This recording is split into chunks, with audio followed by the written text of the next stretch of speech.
A quick like and subscribe really helps our channel grow and allows us to bring you even more amazing content. Thank you for your support. I used to think family dinners were sacred, a time when laughter echoed and memories were created, but that all changed when Uncle Greg, who has an uncanny ability to slip venomous remarks into jovial conversations, decided to comment on my smile. It was supposed to be a routine Sunday evening. My mother had spent the entire day cooking her famous lasagna while my father polished his collection of vintage wine, and the aroma normally brought me a sense of comfort. As we gathered around the oversized table, my mother's excitement was palpable as she presented the meal, her warm smile contrasting sharply with the chill that settled in the air as Uncle Greg leaned in, eyes glinting with mischief, and said, "What happened to your smile, anyway? It looks different." At that moment, a thunderbolt struck within me. My mind raced back to the summer I turned 14, the summer my childhood was ripped from me when I discovered Vine, a predator masquerading as a social media platform where I was the star of ridicule with a series of leaked videos that showcased my awkwardness and strange, crooked grin, dictated by the braces that had turned me into a target for the school bullies. Laughter had morphed into tears, and that distant, carefree girl was just a haunting memory as my smile had become a mask for my pain, a fragile shield behind which I'd concealed years of insecurity and self-loathing. I froze, feeling the eyes of my entire family on me. The youngest cousins were giggling by the dessert plates, my older sister was nervously flicking her gaze between me and my uncle, and my parents were exchanging worried looks, as if they could sense the storm brewing beneath the surface, the air thick with tension waiting to burst. Then, before I knew it, the acidic words were spilling from my mouth like a torrent. "What's wrong with my smile?" The table fell silent, forks paused midair, and for a fraction of a second, time felt suspended. Uncle Greg chuckled, half in jest and half in malice. "What happened to the girl who used to light up the room with that dorky grin?" I could see it then, the flicker of glee in his eyes as if my vulnerability nourished him. In that instant, the jubilant laughter of the evening faded into an oppressive silence, and with every ounce of grief I harbored, I vented, unleashing suppressed anger and frustration that spiraled into a whirlwind of words, attacking not just Greg but the entire facade of family gatherings, laying bare the scars that were traditionally covered with laughter. Do you think I want to be reminded of how different I am? Of the countless nights I spent crying in front of a mirror wishing to fit in? And as I spoke, it was as though a dam broke. My family members shifted uncomfortably in their seats, the shock of the sudden outburst tangling their hearts in conflicting emotions. My mother looked hurt, as though I'd pulled back the curtain on a family secret, while my father, usually the peacemaker, sat, wide-eyed, surprised at the tempest that had erupted from his adoring daughter. Then it happened. My sister, usually the calmest of us all, stepped in, her face pale as she bitterly remarked, "You're not a walking tragedy. Get a grip. This is just a dinner." The words snapped like a rubber band, ricocheting through the room and into every soul present. The atmosphere shifted dramatically. What was once an ambient family gathering had transformed into a battleground where everyone was armed with unspoken feelings. It felt surreal, our laughter replaced by an awkwardness thick enough to slice. I felt lost, standing amidst the wreckage of my own emotions, the insult consuming me, gnawing at my insides. I could see my uncle's pleasure, feeding on the drama he had awakened, and it infuriated me further. Why couldn't they understand that family should be a sanctuary, a place I could shield myself from the world's cruelties? And when I finally saw my father's gaze, a mix of pity and disappointment, I realized I had crossed a line that would never be uncrossed. The dinner plates were forgotten, the clinking of utensils was replaced by my heaving breaths, and the tension became palpable, everyone holding their breath, teetering on the edge of the abyss. Then Mom, her face flushed with a mixture of anger and sorrow, finally spoke, her voice trembling, "You've ruined this dinner, all of you. Greg, you need to learn when to keep your mouth shut, and you." She turned to me, disappointment etched across her features. "You should know better than to let it get to you. We're family." I gaped, the weight of it hitting me like a freight train. I had acted out, sure, but so had Uncle Greg, yet somehow, I was the villain in this narrative. As the discomfort and hostility wrapped around us like a suffocating blanket, I felt detached, an observer in my own life, watching the family I once adored crumble under the strain of unaddressed grievances and unexpressed emotions. I stormed out, tears cascading down my cheeks as the darkened evening air hit me. I didn't hear the poker-faced exchanges or the strained whispers following my exit. I simply wrapped my arms around my knees under the stars, wondering if I had truly ruined the dinner or merely laid bare the fractures that had always lurked beneath the surface, awaiting the perfect moment to shatter our fragile facade. As the night wore on, the moon hung heavy with judgment, and deep down, I felt it, the feeling that perhaps we were all broken, cracking beneath the weight of unspoken words, yet desperate to pretend we were fine. But for one fleeting moment, amidst the chaos and heartbreak, I wished someone would have just acknowledged the depth of my hurt, instead of dismissing me as the antagonist of the family drama and making me wonder if, maybe, it was time to stop pretending those cracks didn't exist. The reality was, we each wore our own masks. Uncle Greg wore his of laughter while my family donned theirs of indifference, and that night, I unveiled mine, the one marred by hurt but precious in its truth, and I realized, maybe, the real tragedy wasn't in my smile but in the silence that had allowed them to linger. I've been sneaking out to fuck an old friend in his car for about a week, and what was supposed to be just a bit of reckless fun has turned into something darker, something I never anticipated. It started innocently enough, a few late-night texts to Jake, a guy I grew up with but hadn't seen in years, suddenly reigniting that spark of nostalgia and flirtation as he suggested we meet up at the old parking lot behind the gas station just outside town, a place that was once a refuge for mischief and secrets, and with a mix of excitement and nerves, I slipped out of the house past midnight, the cool night air wrapping around me like a blanket, the thrill of the clandestine meeting sending a rush through my veins. Jake's car was an old beater, the kind you see parked outside high school football games, but inside, it felt strangely intimate. Just two laughing bodies in the confined space, and as we stumbled over words, swapping stories of our mundane lives since high school, things quickly went from innocent banter to heated kisses as his hands found their way to my waist, and our bodies melted into each other like we had been doing this forever, the thrill of sneaking around adding an electric charge. But with each rendezvous in that cramped little car, I started to notice odd things, more than just the overwhelming scent of cologne that lingered in the air. Jake would occasionally glance nervously over his shoulder, the way his body tensed when headlights from passing cars illuminated the inside of the vehicle, creating brief moments of panic where I couldn't shake the feeling we were being watched.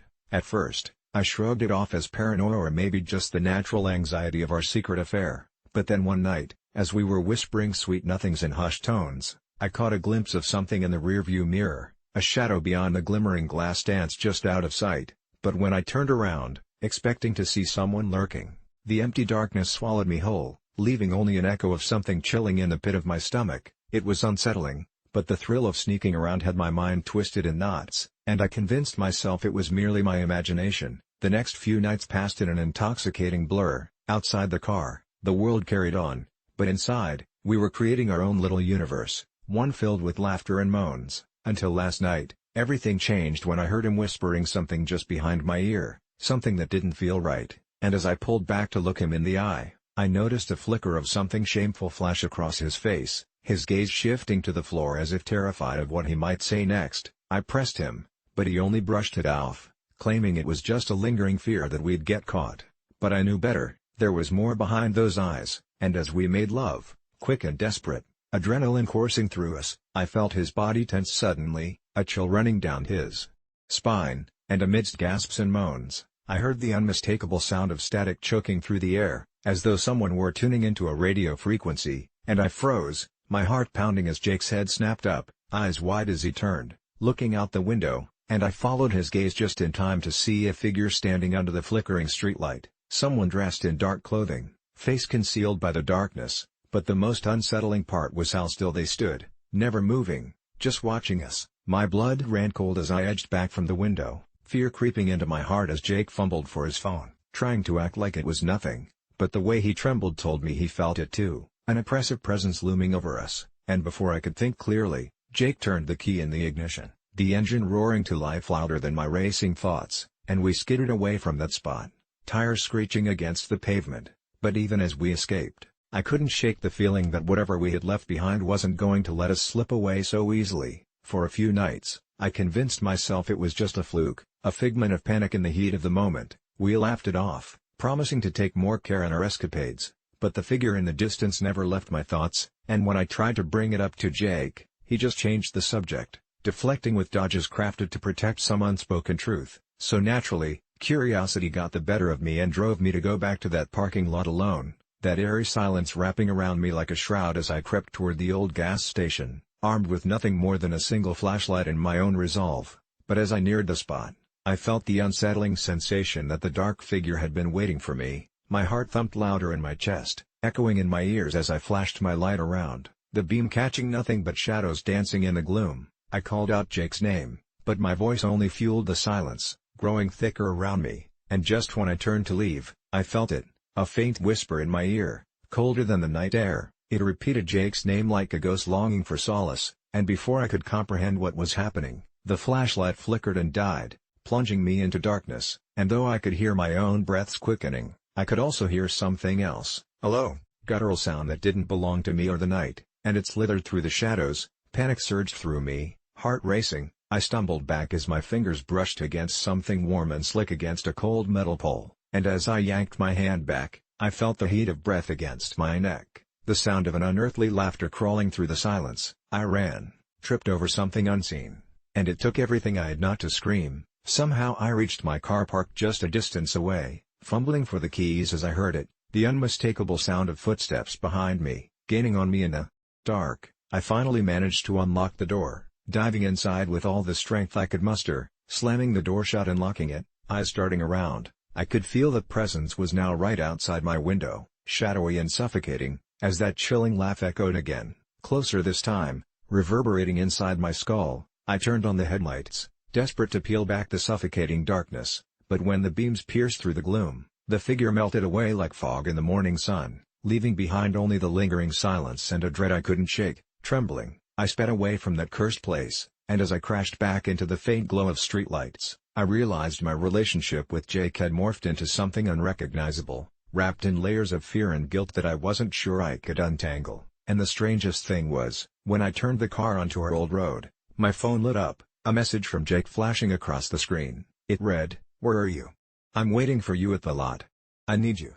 In that moment, my blood ran colder than before, as I realized there was more to this game we were playing, something twisted edging closer, and the haunting truth dawned on me that the one who wanted to see me back at the lot wasn't Jake at all.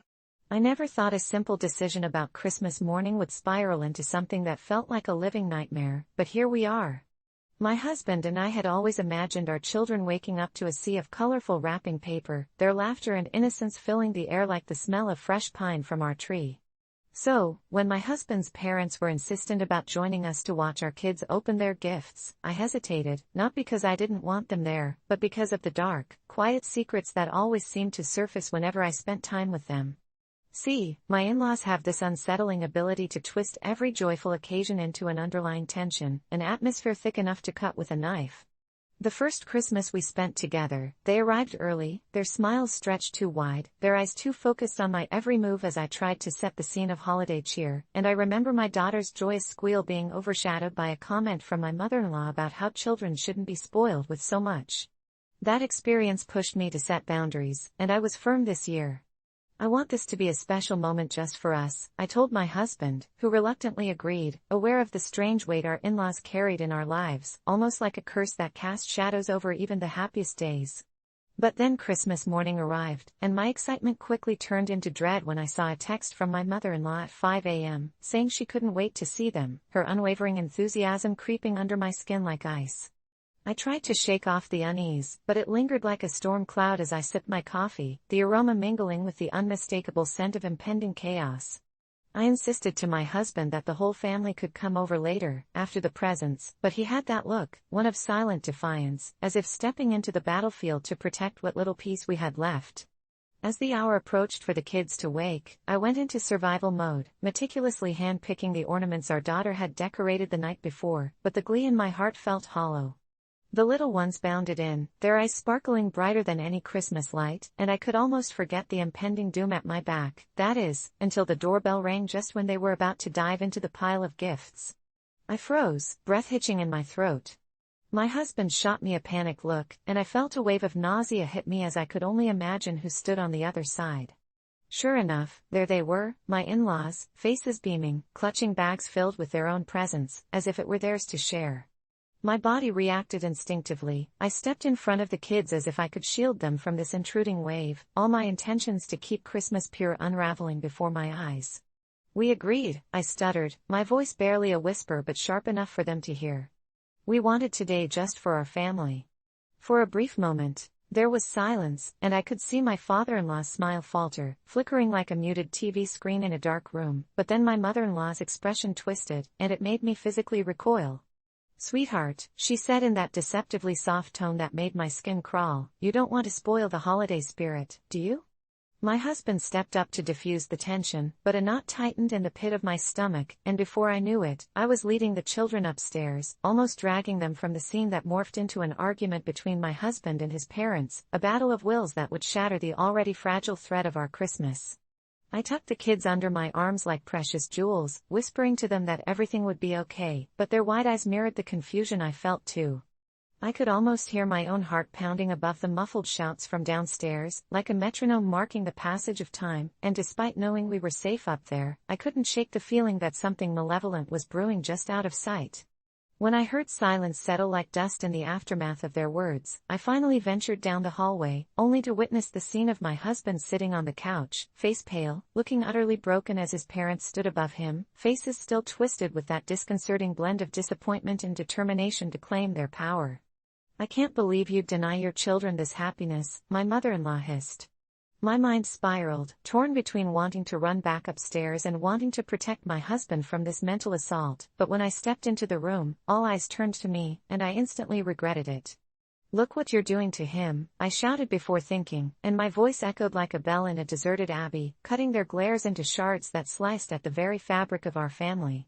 My husband's eyes flickered to me with a strange mixture of shame and longing, the pleading look in them begging me to stop, but there was no stopping it now. The moment had escalated into chaos, civil war waged over the rights to Christmas morning, and I felt the darkness closing in around us, a smothering shroud threatening to choke the life out of my children's excitement. I couldn't take it, couldn't breathe in that suffocating atmosphere filled with resentment, and I grabbed my kids, ushering them back upstairs, with a scream trapped in my throat. My heart pounded as our little family barricaded ourselves in, the noise of their increasingly furious voices fading into the background until all I could hear was the sound of my children's confused whispers. I tried to reassure them with soft words, but how could I explain the evils that lurked outside that door? My husband joined us moments later, yet the defeat on his face was a mirror reflecting the horrible reality. This year's Christmas was shattered, our joy stolen, and as he pulled us together, it felt like a fragile house of cards, just waiting for one more gust of wind to take it down. Hours passed, my stomach twisted in knots while the sun crept into the sky, illuminating the shadows of our crumbling home until finally, we heard the door slam. A rush of relief washed over me, but it was short-lived when my husband dared to open the door. When he peeked out, I quickly felt something dark brewing in his gaze, the kind that made my heart sink into my stomach. He turned to me, eyes glazed with disbelief, and whispered, "They're gone." The heaviness in the air was almost tangible, and I knew, in that instant, that things would never be the same. We came together, holding our children close, but the feeling of dread never left. How could we ever celebrate Christmas the same? Each year afterwards became a reminder of that singular moment, wrestling against the ropes of doubt and discontent that our own families tied around us, leaving my husband and I in a constant battle to keep our children's innocence untarnished while the darkness of anger and grief loomed just beyond the walls. I realized with a sinking heart that Christmas wasn't merely a day, it became a symbol, a battleground in my mind, a reminder that in-laws could bring a darkness unlike any other, slowly creeping in like a thief of joy, and whether it was worth the cost of keeping them away on that one single day would haunt me for the years to come. I am writing this because if I don't, the memory will consume me. I'm a 28-year-old woman, and for almost half my life, I've harbored a secret that has haunted me since childhood, a secret that recently spilled out and shattered my younger brother's perception of his most cherished memory. 14 years ago, we spent an idyllic summer at our family's lake cabin, where the highlight was a photo of my 6-year-old brother, Daniel, catching his first fish. In that moment, he beamed with an ear-to-ear grin, the sun reflecting off the lake's surface, framing him in what seemed like pure magic. But the truth? That photo was a lie. I'd photoshopped the image to replace a snapshot of him in tears, furious at not being able to haul in the fish I'd caught earlier. I did it to preserve not just his childhood pride but my own. I wanted to be the perfect big sister, the one who always made things better. For years, I let him believe he was a fishing prodigy, a glorious little angler destined for greatness, and I felt like I was doing right by him. However, guilt festered in me, a festering wound pretending to be a scar, and as life would have it, I plotted my confession, trying to plan it in the least destructive way. Yet, the worst time came a few nights ago when Daniel, now a confident 20-year-old with dreams of being a marine biologist, wanted to use that photograph for a presentation on childhood memories. That's when the truth slipped from my mouth like a dark shadow breaking free, the realization that my brother's most treasured moment was nothing more than a fabrication. I watched the joy in his eyes fade until they were eclipsed by confusion and betrayal. I initially thought admitting it meant I'd cleanse my conscience, but it only unleashed a raging storm in him, a tempest of hurt and anger that left him reeling. I thought he'd laugh it off, surely he wouldn't hold it against me.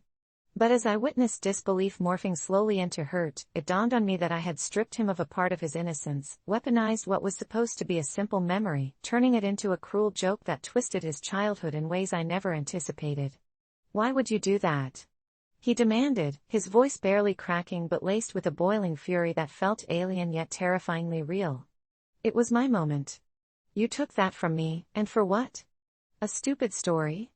The pain in his voice cut deeper than any blade, and I crumbled. I never expected to feel this insignificance take root in me, as if I had turned back time and was faced with an immense weight of responsibility.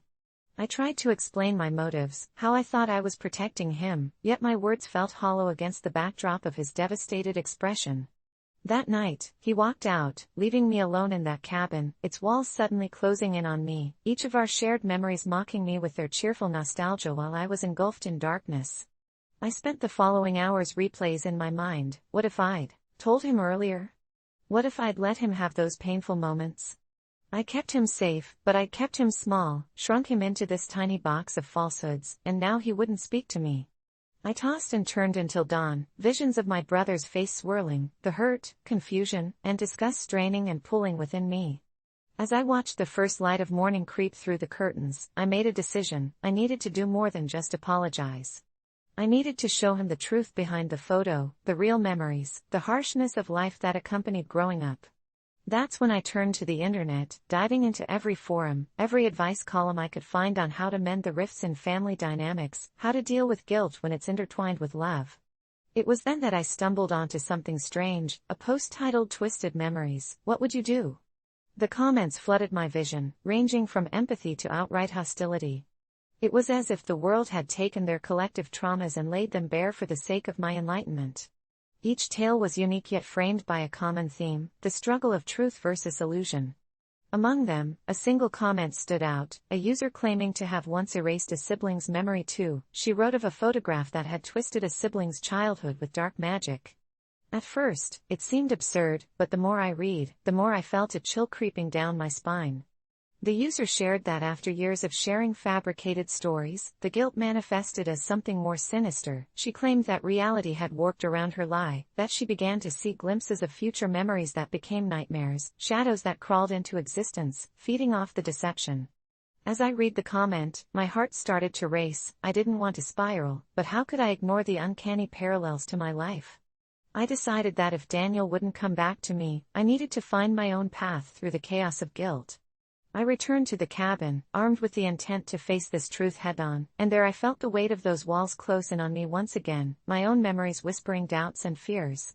I pulled out my phone, wanting to salvage what remained of our bond, and scrolled through old pictures, each swipe sending jolts of nostalgia through me, reminding me of the little boy who had looked up to me for everything. When I stumbled upon the photo in question, there it was, the fake image that haunts me now, the one that ripped away Daniel's childhood dream like a thief in the night. But instead of just darkness, a flicker of something else caught my attention. In one corner of the picture, hidden in the shadows, a figure stood barely visible, unusually distorted, as if it were a reflection of something highly malevolent, its fingers stretched, reaching toward Daniel, the fish eerily vibrant yet dead in his innocent grasp. My heart raced. The comment I had dismissed now felt like a warning. I was about to delete the image, when the memory of that summer clamped down harder than ever. The shadows of our childhood somehow now felt as if they'd been alive all along. The fish, once a token of triumph, now felt like a whisper of something sinister, a memory turned into a potential nightmare, a cycle I had started. Suddenly, the cabin ambience shifted. It felt oppressive, and the air thickened with unshakable dread as I glanced towards the window where a chill breeze swept through, chilling the hair on my arms. There, lurking in the shadows where I'd once seen joy, I perceived movement, just a flicker, but enough to send a cold tremor up my spine. I raced outside, desperate to make sense of what I cropped out all those years ago, hoping to recover the essence of that moment and shield my brother from the darkness that might have crept within our lives through my deceit. What if, in the echoes of my defense, I had unleashed something more sinister, something festering all those years, waiting for the right moment to strike? I took a deep breath as I faced the lake, where sunlight danced innocently across the surface, but the memory of that photo lingered like a stain. I vowed to Daniel that I would rectify this mistake. It wouldn't matter how awful the truth was, it needed to be told. As I plunged into the water, each stroke burned with purpose, with the resolve to collect remnants of the past, to confront whatever shadows had twisted our truth. It took 2 agonizing hours, the sun slipping down the horizon by the time I emerged victorious. I held a rusted fishing lure in my grasp, the very one I recalled tossing in frustration during that summer. As everything fell into place in my mind, I felt a chill run through me, not at the lure but at how dark and twisted my path had become. When I finally returned to shore, I felt different, lighter, yet the shadows lingered, as if darkness intertwined with my essence. As I faced the cabin, knowing I had to confront Daniel, I felt a shift in the atmosphere. The shadows seemed to stir, almost mocking me. But I made my way back to the cabin, with each step weighted by that rusty lure, hoping with every part of me to reconcile this burden of childhood illusions before it engulfed us both. And there I found him on the porch, lost in thought, vulnerable, shattered, and staring aimlessly at the fading light. "Daniel," I started, but the tremble in my voice echoed doubts that swirled in the still air. Would my truth be enough? Would it even matter? I hugged the lure to my chest, and as darkness fell around us, I took another step, knowing I still had my own damning shadows to face, a tale woven together by our secrets. I always thought that family gatherings were supposed to be joyful, filled with laughter and love, but for me, they were a reminder of the hollow ache in my heart, a wound that never seemed to heal. I had been married for 3 years, and despite countless doctor's appointments, hormones, and shattered hopes, I still hadn't been able to give my husband what his family craved, a grandchild. It's not that I didn't share their dream. I wanted a child as much as he did, but an insidious cloud of infertility hung over my head like a guillotine, waiting to drop at any moment. At every family dinner, the conversation would inevitably spiral toward the kids my sister-in-law was expecting or the cute stories of my husband's childhood that I had heard 1,000 times, both of which sent a fresh wave of salt water stinging my eyes that I would fight to keep at bay. As the chatter became more pronounced, I noticed the unmistakable glances my mother-in-law would cast my way, the pitying concern pooled in her eyes like the still water of a stagnant pond. I could feel her discomfort, her insistent attempts to engage me in discussions about fertility treatments under the guise of concern and support. I hated it. I hated the unwelcome attention on my most vulnerable secret, the nagging whispers that echoed through my mind. I wasn't just a woman, but a broken cog in her family's wheel. It all came to a head last Thanksgiving, the air thick with expectation as the aroma of roasted turkey drifted into my nostrils like a false promise. After we had feasted, my in-laws gathered in the living room, eyes glistening under the faded twinkle lights, chatting animatedly about future family plans. My heart raced as I sensed the shift in focus toward me, the moment when my mother-in-law cleared her throat, the precursor to her infamous "let's talk about the future" speech. "So, when do you think we might meet our grandchild?" she pried, her voice steady, though I could hear the tremor of underlying desperation. It was as if every pair of eyes turned to me with that question, the words swirling in the air like vultures, scavenging the carcass of my dreams. I felt the heat rise to my cheeks and wanted to sink into the floor, to evaporate, but instead, with a jagged breath, I simply remained silent. My husband shot me a concerned glance, his father deflected with an awkward chuckle, but the damage was done. I felt raw, exposed, and utterly furious. Why should I have to discuss my deepest pain with people who only saw me as a vessel? That evening, as tension simmered beneath the surface, I retreated to the bathroom, clutching the cool porcelain sink, my heart racing as I battled the swirling storm of emotions. The shadows seemed to whisper, urging me to confront my in-laws about the delicate matter, to reveal the truth that felt more sacramental than flesh and blood. But all I could recall was a memory, the time I had briefly shared my struggles with close friends only to hear their casual insensitivity. "You can always adopt," was an unsolicited suggestion that had dug in like nails on a chalkboard. How could I trust anyone with this? Instead of expressing my frustrations, I turned my phone off and avoided them for the rest of the evening, feigning late-night work calls and bathroom breaks to escape their probing questions. When I returned to the living room, the chatter had shifted to other topics, my sister-in-law's baby shower planning, the grand plans summer would bring, all accompanied by the laughter and affection I had once thought unbreakable. I sat back down, feeling smaller than ever as my in-laws and husband conversed with ease, laughter cascading over me like a heavy wool blanket. I couldn't help but think that I had become a ghost in my own life, floating through moments that once filled me with joy but now only reminded me of the family I was struggling to provide. In the days that followed, our house grew quiet, almost painfully so. My husband, kind and patient, tried to forge conversations around my feelings, but all I felt was a wall robbing me of my voice. I became a coward, staring down the never-ending silence whenever my in-laws called or texted. Their messages turned from curious to frustrating, filled with concern that made my skin crawl. A week later, the family WhatsApp group ignited with photographs of my sister-in-law's ultrasound, and a tear slipped down my cheek as I muted the notification, each ping a dagger twisting into my heart. I felt like the villain of my own story, the one who refused to talk about the very thing that drained life from me. In my mind, I played a relentless cycle of what ifs. What if I talk to them? What if I shatter their dreams? What if I shatter my own? I could feel the weight of family traditions and expectations pressing down on me like I was being submerged underwater, gasping for breath and desperate for release. As the cold chill of winter set in, I avoided attending holiday celebrations, ducking out of every gathering, and insisting on working through the long weekends, all while my heart sank deeper into despair.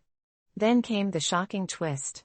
One late night, while scrolling aimlessly through social media, I stumbled upon a group dedicated to fertility issues, and suddenly, there it was, a thread that ripped the bandage off the wound I had tried to shield from the world. A woman, vulnerable and raw, told of her struggles and gave voice to the very pain I feared, and I felt it resonate within me like a forgotten song. As the comments poured in, each a testament to the shared struggle, it felt like a glimmer of hope. Until she casually mentioned, just remember to communicate with your loved ones, they can't help you if they don't know. Her words clung to the walls of my mind, pressing against the restraints I had put in place. That night, I finally broke down, tears flowing freely as I thought of my husband, the love we shared, and the family I had allowed to slip farther away. The next day, I took a deep breath, my heart still racing, and initiated a text to my in-laws asking them to meet me for coffee. I had finally decided, it was time to talk. The moment my mother-in-law walked into the cafe, I saw the flicker of hope in her eyes, only to be overshadowed by the uncertainty of what lay beneath. We chatted about benign topics for a while, but the air was thick with unspoken words.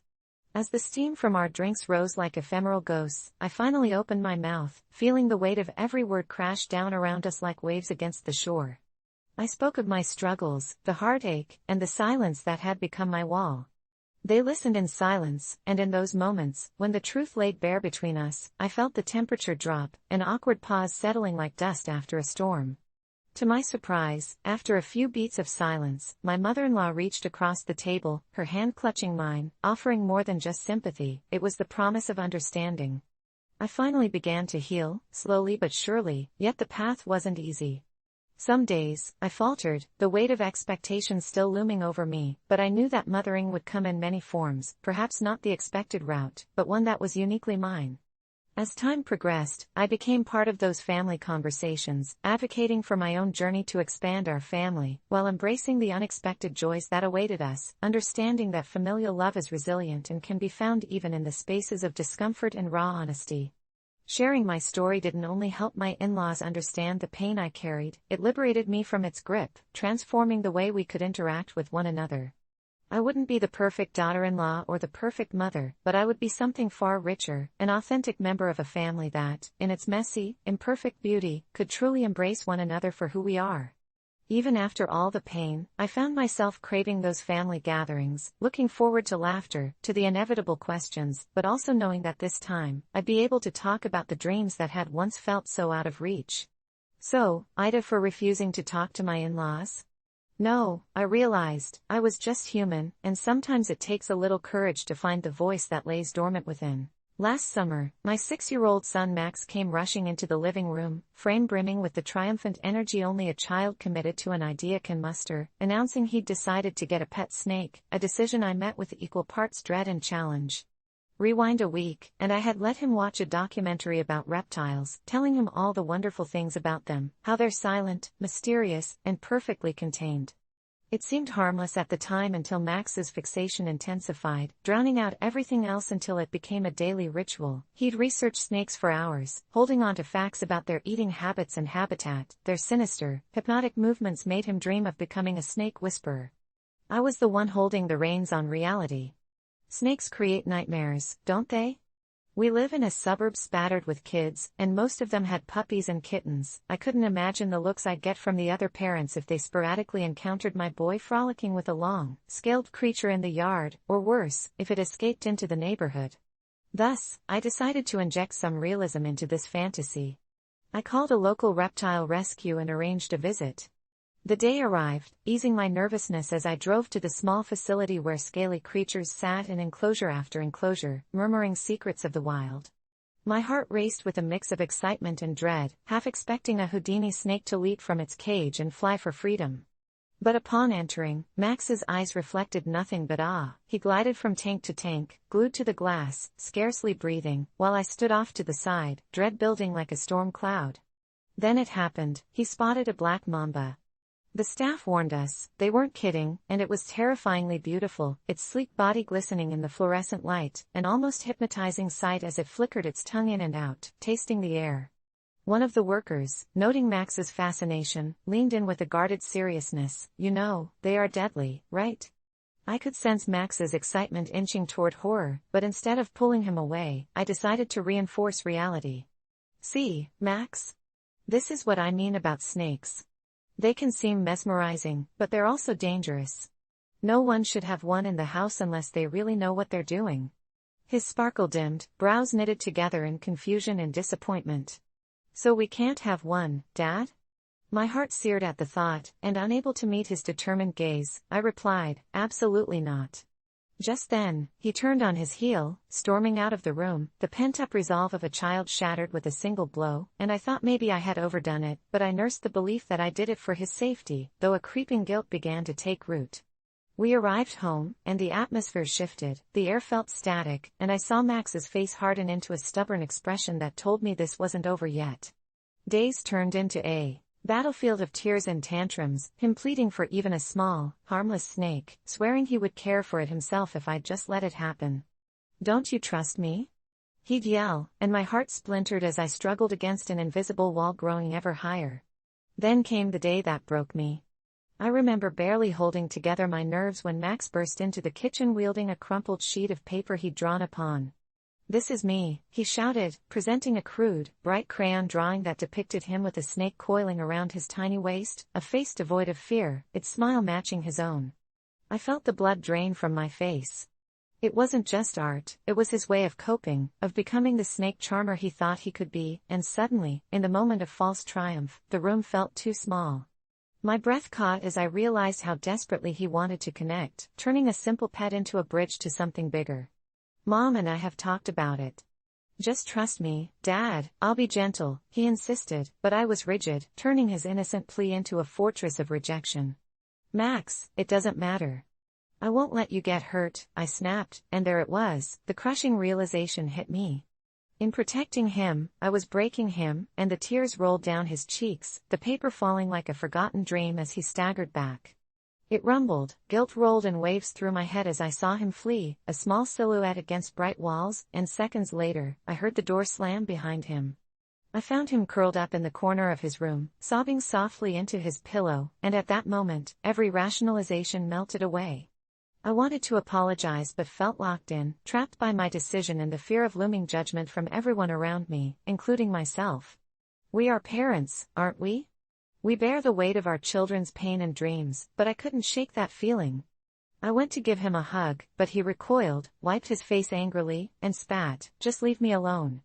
You don't care about me." Over the next few days, that wretched guilt clung to me like a shadow, pushing my thoughts into darker corners. I tried to engage him in other activities, to erase the memory of that day, but he wouldn't have it. He'd draw more pictures, always involving the same snake, and I'd push it down, push it aside. Until one evening, while sorting through the junk, I stumbled across my college roommate's journal filled with ramblings about folklore and mysticism surrounding animals thought possessed by spirits. I got lost in dark avenues and old stories and discovered something I hadn't thought of in years, a legend about snakes and the children that could speak to them as if they shared a bond of telepathy. My heart raced as I wrestled with thoughts, and that night I couldn't sleep. I dreamt, or rather, I was haunted by Max, and in my dream, he stood with a snake wrapped around his body, looking at me with those big, watery eyes. "Dad, you let it take me," he said, his voice a fragile echo reverberating through the unmistakable serpentine coil. I woke with a start, panting and drenched in horror, an involuntary promise forming on my lips that I would fix this. I needed to make amends before it settled into something irreparable. I knew then that I had to find a way to show Max I believed in him. I mustered every ounce of will and landed on an idea. After all, he wouldn't let the snake slip from his soul, and I had no choice but to let him learn. So, weeks later, with trembling hands and a racing heart, I returned to that facility, but this time apprehensive hope guided my steps. I explained to the same employee about my son's growth, his unwavering passion, and an idea sparked. "Maybe you can help teach him," I ventured, "so that I can see him grow without fear."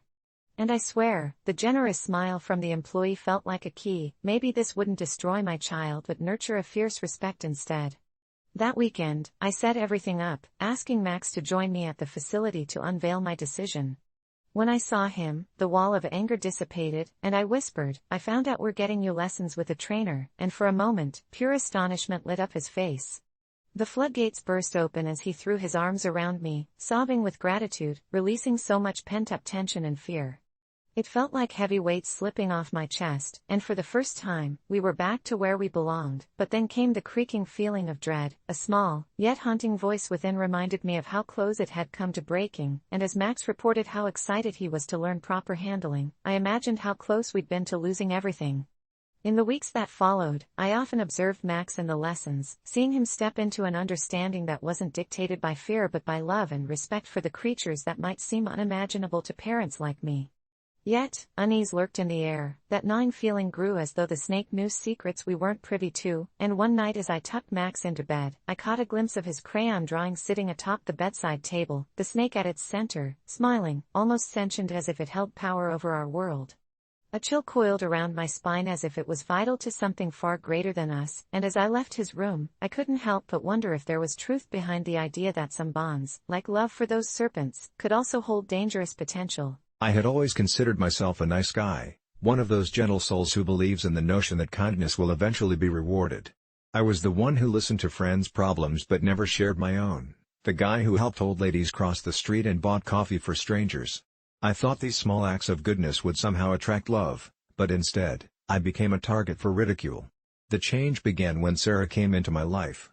She was the kind of girl that lit up every room, bubbly and outgoing, someone who the world seemed to gravitate towards. I became infatuated, driven by hope, brewing fantasies of us being an item. Weeks turned into months, and every time I made a move to express my feelings, some other guy, usually some loud, obnoxious jerk, would sweep in and make me feel invisible. I found myself enduring the company of her new boyfriend, Derek, who treated her like nothing more than a trophy to flaunt. The way he laughed at my expense made my stomach twist, but I convinced myself that if I just remained kind enough, she would see my worth in time. But that shift didn't come. Instead, I grew bitter and resentful, filling my mind with thoughts that her laughter had become my very own prison, as if every giggle echoed in condemnation to my silent suffering. One fateful night, glassy-eyed and drunk on cheap beer, I overheard Sarah and her friends talking about me, how I was just the sweet, nerdy guy they kept around for entertainment. It felt like a knife twisting in my chest as I realized I was the punchline of their jokes. That was my breaking point. I had my own twisted epiphany. I decided to embrace the rage instead of hiding it. What if the nice guy act was just my way of getting what I wanted? As the intoxication seeped deeper, I stewed on this notion, plotting a grand reveal of my true self, where I would show everyone just how hurt I truly was. At the next party, I donned a facade of bravado instead of my usual meek self. I walked in, my heart pounding with adrenaline, and immediately sought out Derek, who was gloating about some trite tale of conquest. I confronted him, words slurring together as I told him what I thought of him, yelling that he was nothing but a pathetic loser using Sarah as a trophy. To my surprise, the room silenced, the laughter of others replaced with stares, and I could see uncertainty etched across their faces. Sarah's gaze went from amusement to horror, and in that moment, something inside me twisted, a part of me felt vindicated. But it was short-lived. I recoiled at my actions, the heat of the alcohol betraying me, and there was something darker coursing through me, an exhilaration born from destruction. I spiraled further, throwing insults at everyone who dared to laugh or ask what was wrong. I could feel the weight of shame lifting as I unleashed years of suppressed anger, confessing all my grievances toward those who never noticed the real me. I hurled accusations of hypocrisy and fake friendship until my vocal cords burned. But it didn't matter, because there was a primal pleasure in tearing down the very foundation of my own hellish mold of a personality. The reality hit hard, the shattering of my so-called reputation became liberating for a brief moment. Sarah approached, tears glistening in her eyes as I saw her retreat into the depths of disappointment. "Is this who you really are?" she asked, disappointment dripping from every word. An unexpected pang of guilt clawed at me. Was I really this monster pretending to be a victim?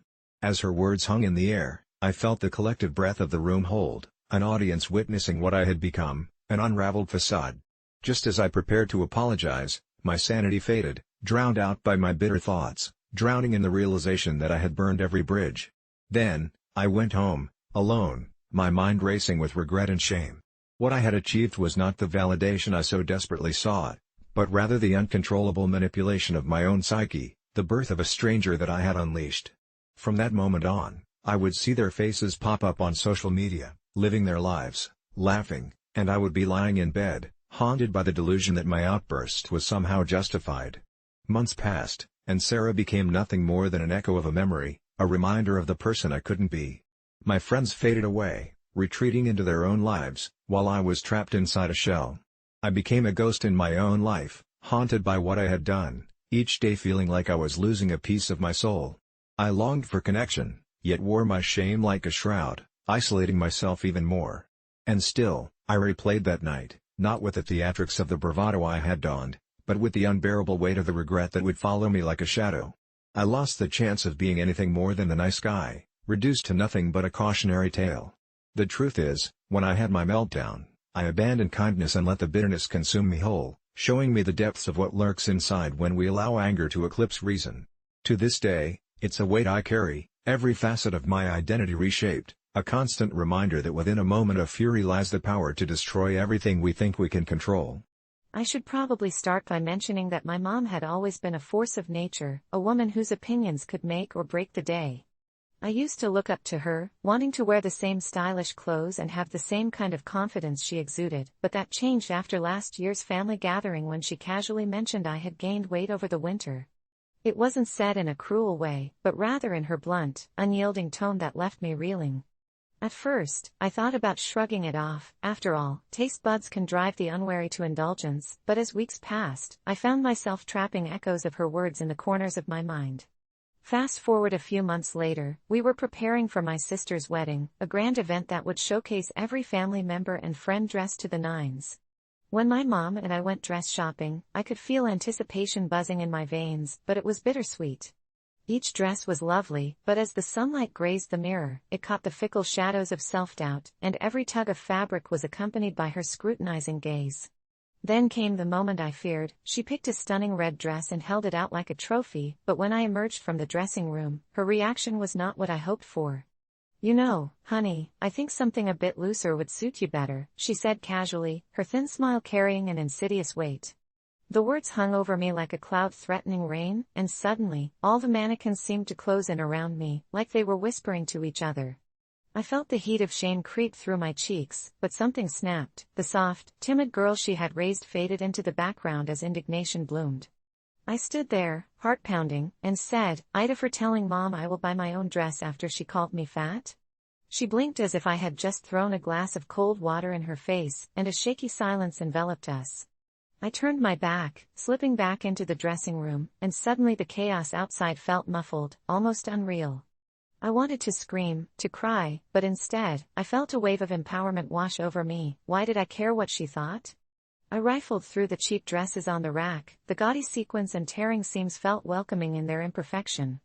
I tried on a simple emerald green gown that fit me like it was tailored just for me, and when I stepped back into the light, something shifted. The vision of the woman I used to be began to morph into something brand new, something brimming with defiance. I slid into the floor-length skirt, the color wrapping around me like a promise. When I looked in the mirror, the reflection staring back wasn't just a girl burdened by her mother's words, it was a woman ready to make a statement, pursuing her independence, daring to redefine beauty on her own terms, and for the first time in a long while, I gasped with joy.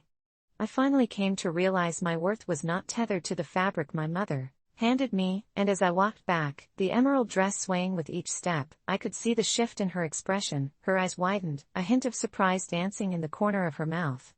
"That actually looks lovely," she stammered, and something dark twisted in my gut, mingling anger and reluctant acceptance, as I remembered how her voice pierced through my happiness weeks ago.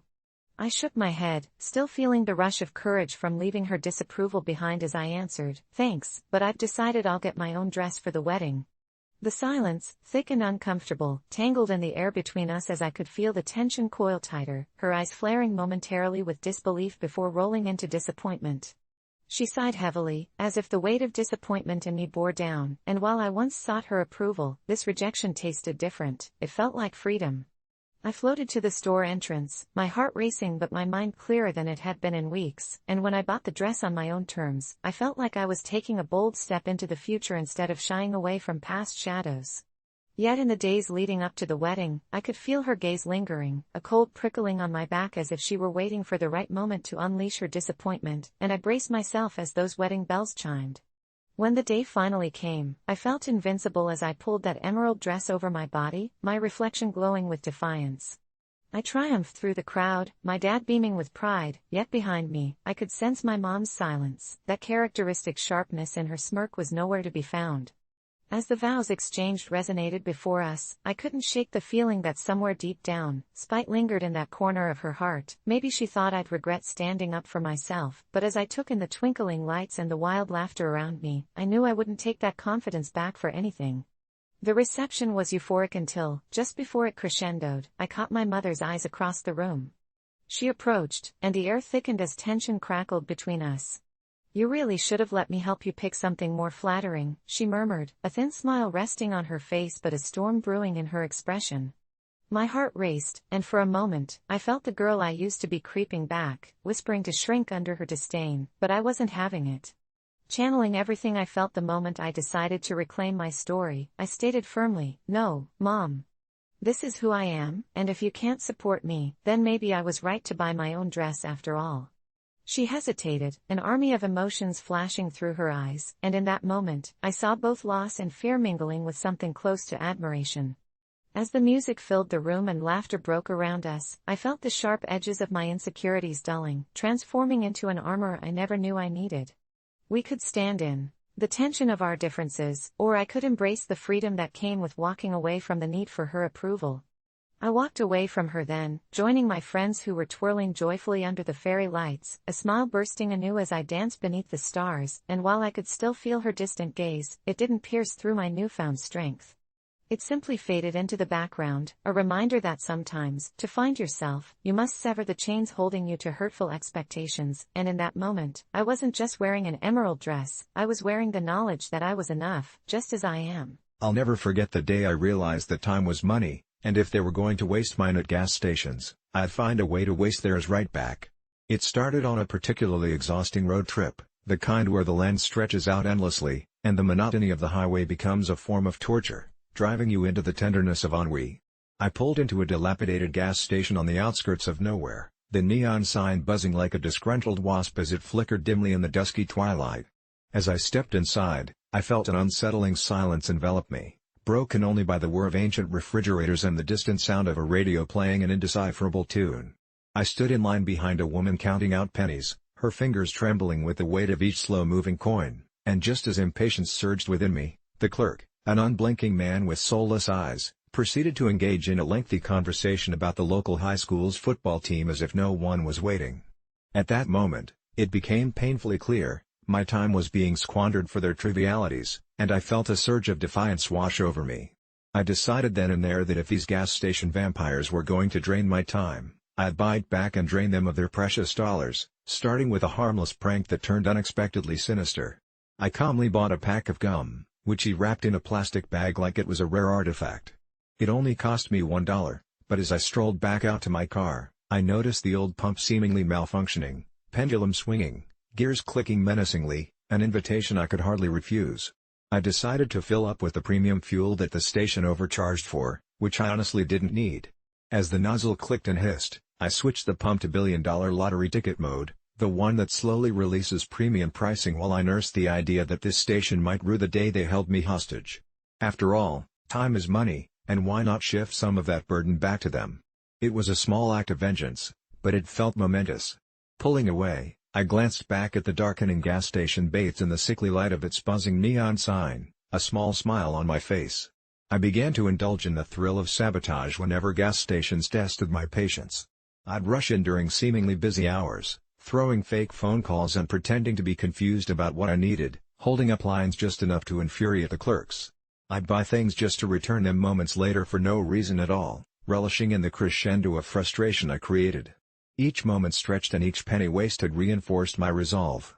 It became a game of sorts, a way to turn their indifference into my amusement, and the more chaotic it got, the better I felt. However, my mischief took a dark turn when I pulled into a roadside station with dilapidated pumps and flickering lights, much like the first one. The tires of my car crunched on gravel as I entered, and this time, a familiar sensation gripped my chest. Something felt slippery, wrong, deep in the marrow. I advanced to the counter, greeted by a frail old man with gray hair that looked as if it had been plucked from a roadside animal. He stared at me with hollow eyes that spoke of countless burdens. As if he could sense the weight of my intentions, a shudder passed through him, and I felt a wave of something cold, fear? Regret? Washing over me. Dismissing the feeling, I pushed the doors closed behind me, immersing myself in the unique aura of solitude. The fluorescent lights hummed in a menacing sort of way, almost mocking my presence. "I'd like a full tank of your finest," I smirked at him as I set a pile of crumpled bills on the counter. The cashier's expression shifted, almost grim. He turned without a word toward the ancient pump, and something in the air shifted, unease slipped through the cracks. As I stood there waiting, I caught sight of a collection of tattered posters on the wall, images of missing persons, faces frozen in time like phantoms haunting their own existence. My heart skipped with a thrill that wasn't entirely from malice but something darker. I pressed my luck, keeping the old man occupied with meaningless questions while he glanced anxiously at the door as he promised he'd be right back, getting lost somewhere between the rear storage and shadows in a way that drove a dagger of anxiety into my spine. I was ready to leave, to step out and carry on with my little vendetta, but the atmosphere thickened, and the stillness became unnerving. Time stretched into infinity, and just as I was about to push the door open, I heard a rustling and a whispered exchange in a language I couldn't understand. Curiosity stirred as I edged closer to the counter, my heart racing. I had become the very embodiment of self-entrapment. I needed to see what was happening, and as if drawn by an invisible cord, I peered into the dimly lit back room. It was filled not with ordinary stockpiles of snacks and sodas, but stacks of photographs, hanging like unsettling portraits of hopeful faces, layered with desperation. My breath caught in my throat as I absorbed the grim reality of what lay before me. They were the same faces that adorned the posters I had dismissed just minutes earlier. An old wooden table groaned under the weight of a blocky device, and the old man was performing what looked like a perverse auction, murmuring to a figure hidden in shadow while others gathered, tight-lipped and hungry-eyed. Suddenly, the air shifted again, and I felt the weight of something inevitably dangerous lurking behind me. I turned, and dread rushed in like a tide, drowning my thoughts as I found myself face to face with the station's exterior, a facade now splashed with the crimson glow of the sun setting below the horizon. Just then, a gruff voice erupted from the shadows next to me, "You think you can just waste our time?" I turned to realize it wasn't the old man who spoke but one of the mournful figures from the back room, the ghastly pallor of his face sending a chill down my spine. He stepped closer, his eyes narrowed, filled with something darker than anger, hunger, maybe? Instinct kicked in and I bolted toward the door, but it slammed shut as if forced by some unseen hand, leaving me panicked and trapped. The old man appeared, towering and disheveled, his expression void of any previous pretense, defiance etched deep in his features. I took a step back, heart pounding, but the air thickened with the promise of violence. "You've taken too much from us, it's time to pay it back," he rasped, the shadows in the room thickening around me like a web closing in. My hands began to shake, realizing I was not just wasting their time anymore but playing with something I could neither comprehend nor escape. A host of whispers sprang to life, the other figures closing in around me, murmuring of vengeance and sacrifices, eyes glimmering with a horrifying gnawing desperation that promised their hunger would soon be satisfied at my expense. It wasn't a game anymore, and as they moved toward me, I understood the truth. For every moment I had wasted at gas stations, the toll I would pay had now doubled, and all too quickly I learned that their time was far more valuable than mine. So, if you're ever bored at a gas station, remember, my story is a warning. You may think time is just a number, a resource left to squander, but sometimes it's the effect of your actions that can turn you into the very thing you hope to one day escape.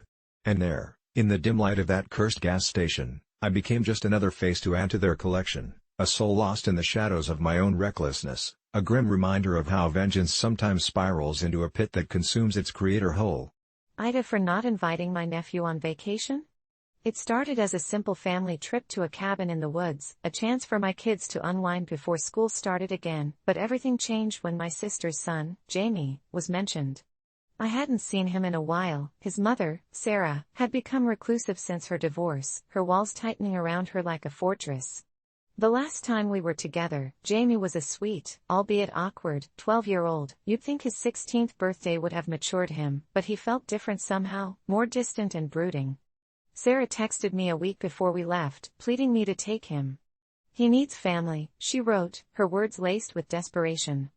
I hesitated. Jamie had started to linger around the edges of social media, posting pictures that hinted at a fascination with dark themes, and I've always been the protective type, especially when it concerns my kids. Just days before the trip, I finally responded, "He can stay with you, we're looking for a low-key vacation." I thought that would be the end of it. But on the day we left, I caught my sister's expression when she saw my kids loaded into the car, a mix of hope and dread that twisted something inside me. They waved goodbye, and Jamie's eyes, oh God, those eyes, held such a haunting intensity, a storm of emotions boiling just beneath the surface. I could barely sleep in the cabin, the walls creaked unnervingly at night, and I kept hearing whispers, low and slithering like a snake through the air, but I tried to shake it off, just the house settling, I told myself. On the second evening, while the kids roasted marshmallows outside, I found an old scrapbook tucked beneath one of the beds in our room. The pages were yellowed and curling, filled with grainy photographs of children.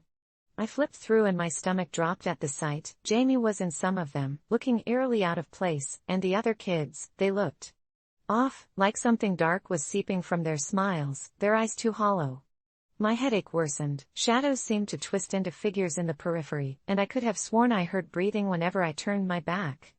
I couldn't shake the feeling that Sarah had known something before she packed Jamie off. That night, my children were restless, they tossed and turned, sleep eluding them, and at one point, my youngest, Lily, woke me up, wide-eyed and terrified, whispering of a man in the woods who stared at her from behind the trees.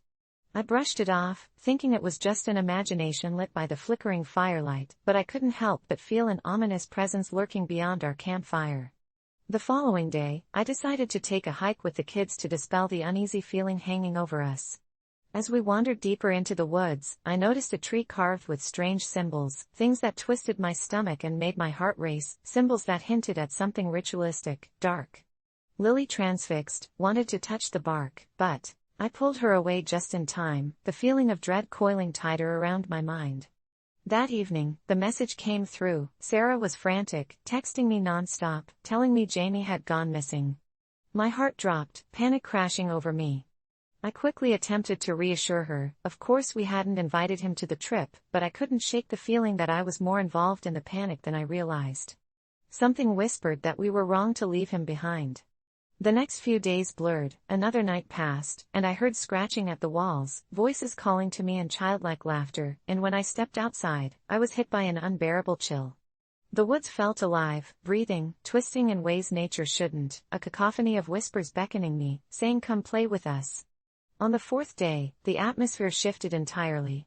My kids began acting differently, more aggressive, thick-lipped smiles stretching beyond the realm of normalcy, their eyes bearing an unnatural light that chilled my spine. "Where's Jamie?" they asked over and over, speaking of him as if he had always been with them. I felt sweat pooling at the base of my neck. I tried to wrangle them away from the shadows that seemed to creep closer with each passing hour, and finally, I gathered the courage to venture deeper into the forest alone, driven by an instinct to find Jamie. As I stepped through the trees, whispers became a chorus, begging me to stay, luring me deeper until I stumbled upon a clearing.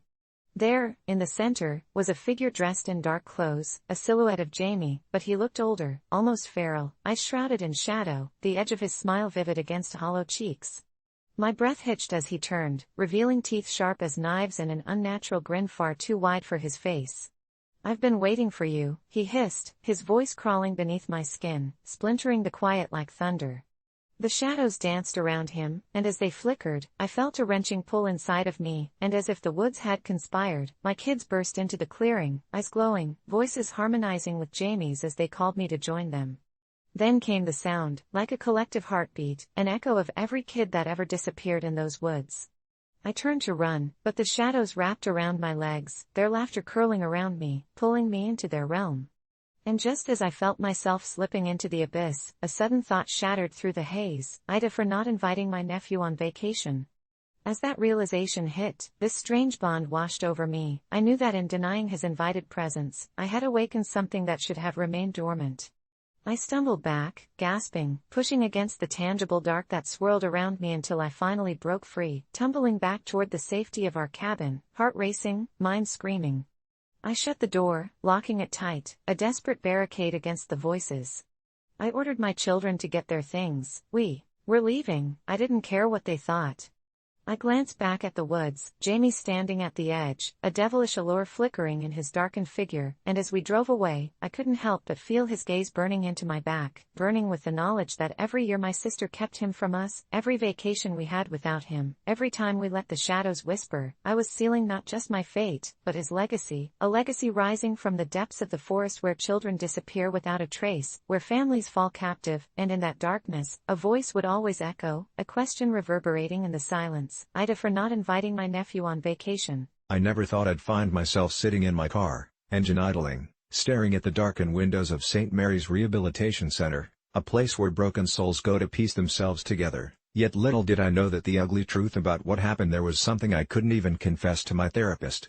It all started last fall when my best friend, Sarah, spiraled into a depression that echoed the classic signs of a life stripped of meaning. She would sit in her room for hours, ignoring calls and not replying to texts, which drove me into a frenzy of helplessness because I couldn't reach her through her walls of despair until one night, she finally broke down and admitted she needed help. She told me about her plans to check into St. Mary's, a supposedly prestigious facility known for its cutting-edge treatments and holistic healing approaches, and against my better judgment, I supported her choice, promising to visit as often as I could. What I didn't realize then was that St. Mary's was also a place wrapped in shadows, where the whispers of the past echoed through the narrow hallways and where the staff concealed secrets more insidious than anything the residents could possibly carry. Just the first few days of my visits there felt off. The nurses' eyes darted around nervously, almost as if they were counting seconds before a storm, while the patients, especially one named Oliver, who claimed to hear the voices of those who had passed, spoke in riddles that chilled me to the bone. My unease grew when Sarah admitted, on our third visit, that she'd begun participating in strange therapy sessions, something she referred to only as group meditations. I probed for details, and she mumbled something about finding the light, but her eyes were glassy and distant. I felt a knot of dread twist in my stomach as the days turned into weeks and Sarah's spirit dimmed. Each visit chipped away at her vigor, leaving her a hollow figure, nodding vacantly through conversations. I decided to dig deeper, researching online only to find vague references to the facility's controversial practices, whispers of experimental therapies that skirted the boundaries of ethics, but I dismissed it as paranoia until one night when I received a frantic call from Sarah, her voice laced with terror as she begged me to come and get her, insisting that the people there weren't who they claimed to be. I sped over, my heart racing, and arrived at St. Mary's just after nightfall, the cold glow of the moon illuminating the building's intimidating facade. When I burst through the doors, panic coursed through my veins. The receptionist was nowhere to be found, and the buzzing fluorescent lights flickered like the life in the patient's eyes, right before they went dark. I made my way through dimly lit halls lined with photos of smiling faces, a dreadful juxtaposition to the hollow-eyed figures they now housed, and when I stumbled upon the meditation room, I was seized by a primal instinct to flee. Inside sat Sarah, but she wasn't alone. 10 other patients, their heads bowed as they chanted in unison, a bizarre hymn that resonated in my bones, and the sight of Oliver, now at the center with a serene smile, made every hair on my body stand on end. I shouted Sarah's name, but she didn't respond, The group's chant intensified, almost drowning my voice out as the air thickened into something oppressive, not just a humidity but a sentience, heavy with an age-old malevolence that seeped into my lungs. I rushed forward, breaking through the circle, shaking Sarah by the shoulders, and when our eyes finally met, I gasped. What I saw was no longer the vibrant girl I knew but a lost, frightened reflection of a soul trapped in a web of darkness. All at once, Oliver turned toward me, his smile stretching impossibly wide, revealing teeth far too sharp. "Join us," he intoned, and the others shifted, their faces contorting into grotesque mimicries of joy. I could feel it then, the pull of something sinister washing over me, like a dark tide threatening to consume everything I had known, everything I had believed in. I fought it back, dragging Sarah from her seat, but as I made my way toward the exit, I heard the whisper, the slow, cold voice of every patient echoing in perfect harmony, "You'll never leave." My heart pounded as I crashed through the door, the hallway stretching endlessly before us in a cruel trick of perspective, but as Sarah stumbled behind me, her screams pierced through the curtain of darkness, and my mind spiraled. I fought through the panic, urging her forward, adrenaline propelling my feet as if I could outpace the shadows that lingered just out of sight. We reached the stairwell and I shoved her through the door, praying it wouldn't latch behind us, but as we descended into the silence below, I could feel the air thicken, heavy with silhouettes that clawed at the edges of my vision, taunting me with their presence. At the bottom, though, was the tallest door I had ever seen, a massive wooden structure with intricate carvings that seemed to pulse and breathe, urging me to push it open. Somehow, it felt as though they were hiding something in there, something that connected the haunting hymns to the lives of the people trapped inside. With a quick glance at Sarah, I burst through, and what lay before me was something I could have never prepared for: rows of glass containers, each one housing a flickering shadow, faces twisting in agony. My throat tightened as realization dawned. The meditations weren't about finding the light, they were harnessing it, drawing the essence from patients to feed whatever dark entity lurked within their walls. I didn't have time to digest the horror before cold hands gripped my throat, dragging me backward as Oliver's laughter echoed, a cruel reminder of the fate that awaited us all. I fought like a wild thing, clawing at his grip, but the truth hit me harder than any hand: I would never be able to escape this place, not while Sarah was trapped too. I screamed for her to run as I succumbed to his grip, and in that moment, I finally understood what true despair felt like, being devoured by the very thing meant to heal. Months later, I tell my therapist how I was haunted by nightmares of Sarah whenever I shut my eyes, but I wouldn't confess the unbearable truth of St. Mary's, because I am sure it still stands, feeding off souls lured in by the promise of salvation, while somewhere, I hope Sarah is still fighting, somewhere in those shadows that even I cannot forgive. Every summer, I used to look forward to spending my days poolside at the local resort, but not for sunbathing or swimming. Rather, I got a thrill from an odd little ritual that felt like my own secret game. Each morning, as guests hurried to claim their coveted lounge chairs, I'd wait patiently near the entrance to the pool area, where the fresh towels were stacked high, pristine and crisp. That's when I'd slip into action.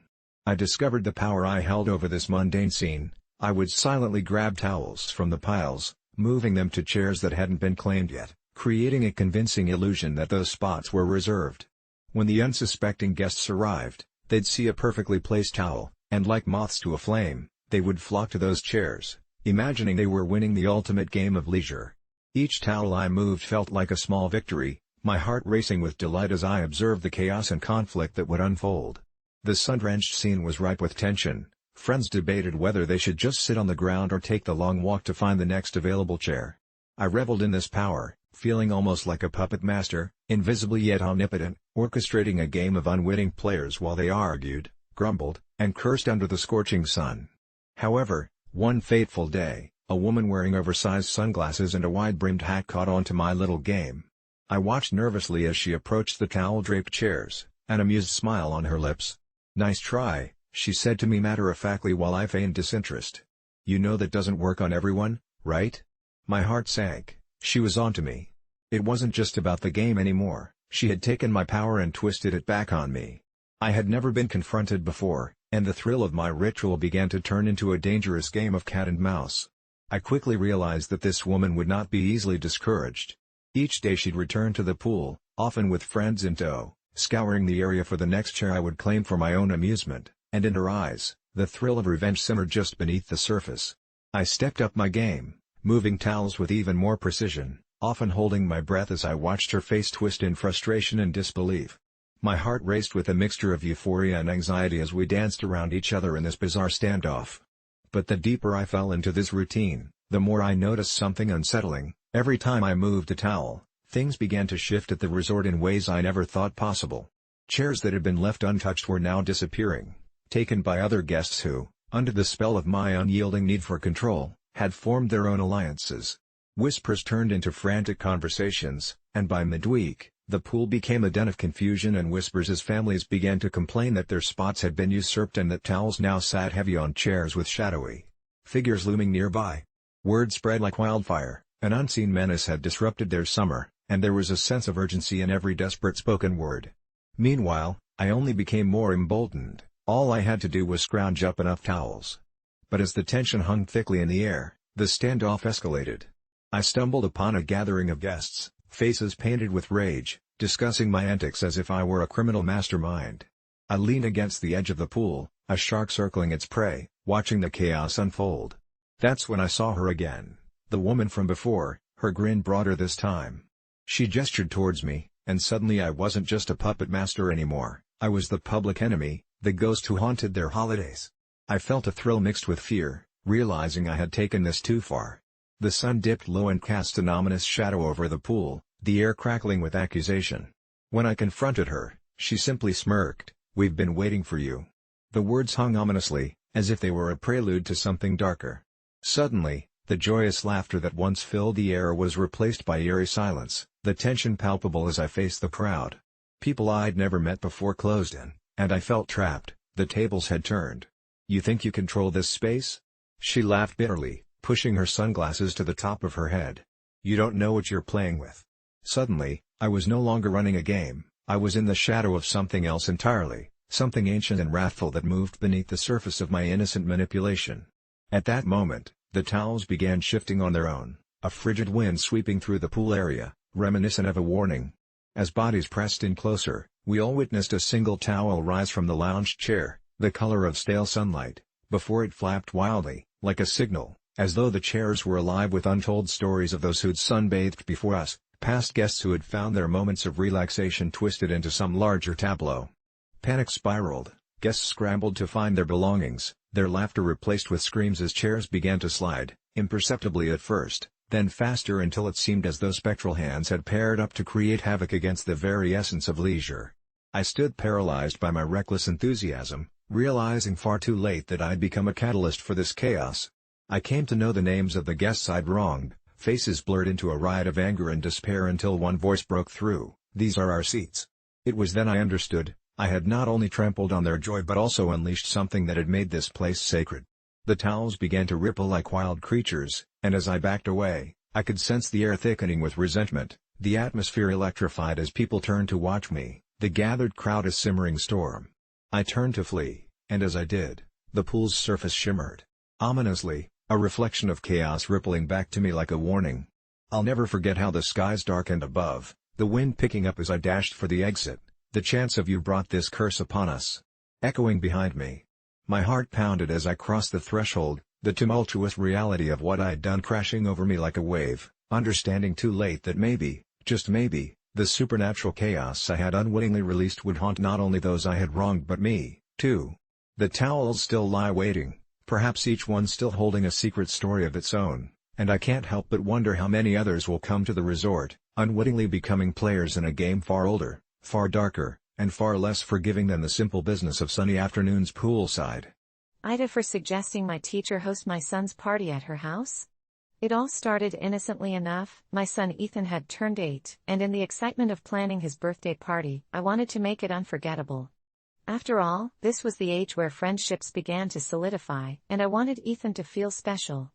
I had toyed with the idea of renting a hall or throwing a backyard barbecue, but nothing felt quite right. It needed a personal touch, something more intimate. That's when I remembered Ms. Keller, Ethan's third-grade teacher, who had been nothing short of extraordinary. She had a way of bringing magic into mundane lessons, turning math classes into treasure hunts and history into exciting adventures, and I thought, why not? It was a bit of a stretch, but her massive Victorian-style house, filled with books and nooks, could be the perfect backdrop for a meaningful gathering.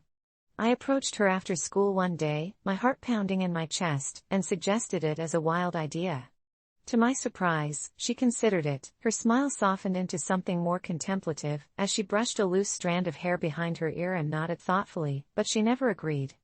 Weeks passed, and the conversation slipped from memory until I received a text from her, asking if I wanted to meet for coffee, where she revealed she had been thinking about hosting the party at her house after all, citing how her own children loved the space.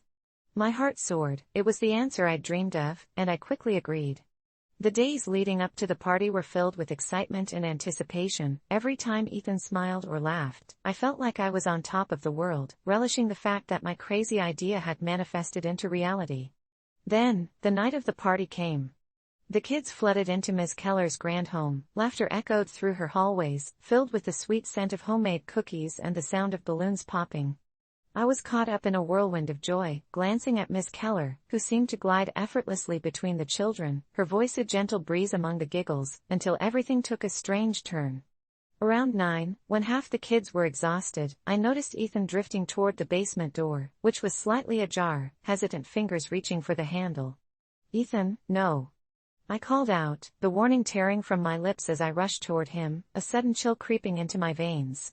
Ms. Keller was right behind me, her smile flickering as she gently reprimanded him, offering a promise of games and laughter above, but the glint in her eyes turned steely for the briefest second, sending a shiver crawling up my spine. I dismissed the incident, attributing my unease to exhaustion, and helped set up the cake. But the atmosphere thickened as the night wore on, the joyous laughter stagnant against an ill wind that seemed to seep in from nowhere. I watched as one by one, the children began to act strangely. They would pause mid-laugh, eyes wide as if something had whispered their names. The cake remained untouched, and the adults murmured amongst themselves, glancing nervously at the basement door that somehow drew attention like a gaping maw ready to swallow the unwary. It creaked open again, and I lost my breath when I saw tiny shadows moving in the dimness, figures that looked like children but were all wrong, limbs out of proportion, faces stretched or twisted in unnatural ways. One child, my neighbor's son, stumbled back up the stairs and pointed a trembling finger toward the door, and I suddenly realized none of the kids had gone in, but rather, something had come out. Ms. Keller quickly ushered them away, her demeanor shifting, sternness painting her features. I was struck by a sense of dread deeper than fear. I fumbled for my phone, frantically attempting to call the police when Ms. Keller approached, an unsettling calm settling over her. "Everything's fine, really," she said, her voice smooth like honey but edged with steel. "Just let them play." Then she looked beyond me and smiled, but I could feel it, a wave of malevolence rolling off her as the basement door creaked open wider, and a chilling breeze clawed at my back. Panic bubbled up inside me as I gripped Ethan's arm and started toward the door, but the children were transfixed, eyes locked on the darkness below. "You're being silly," Miss Keller whispered with a hint of irritation, glancing over at the basement while the lights flickered ominously. "They just want to play a game." I felt the icy grip of dread tighten around me. The playfulness of the party had warped into something grotesque, as if the children were entranced by the shadowed figures whispering promises they could not resist.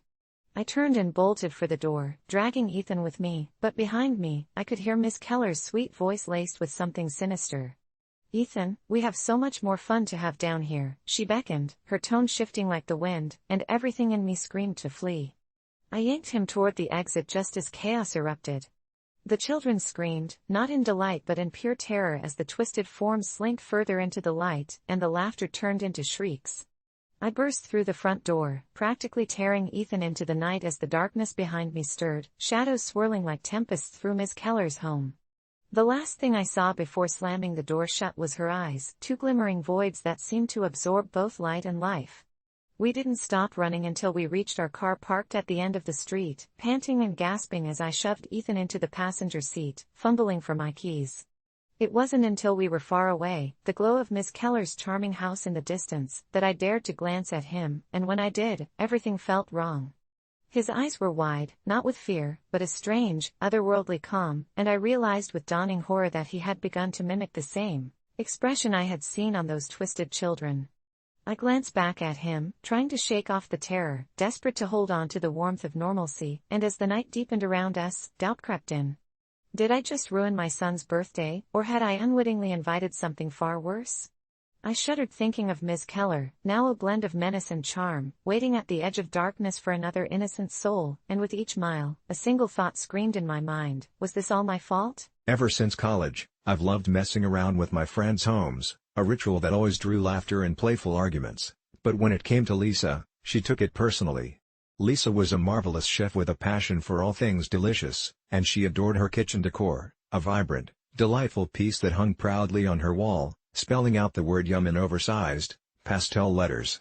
Every time I visited, it was a subtle invitation to enjoy whatever mouth-watering dish she was going to whip up next, but this time, in a bout of mischief, I decided to have a little fun and change her decor to Mum as a joke about her constant calls for so much help in the kitchen.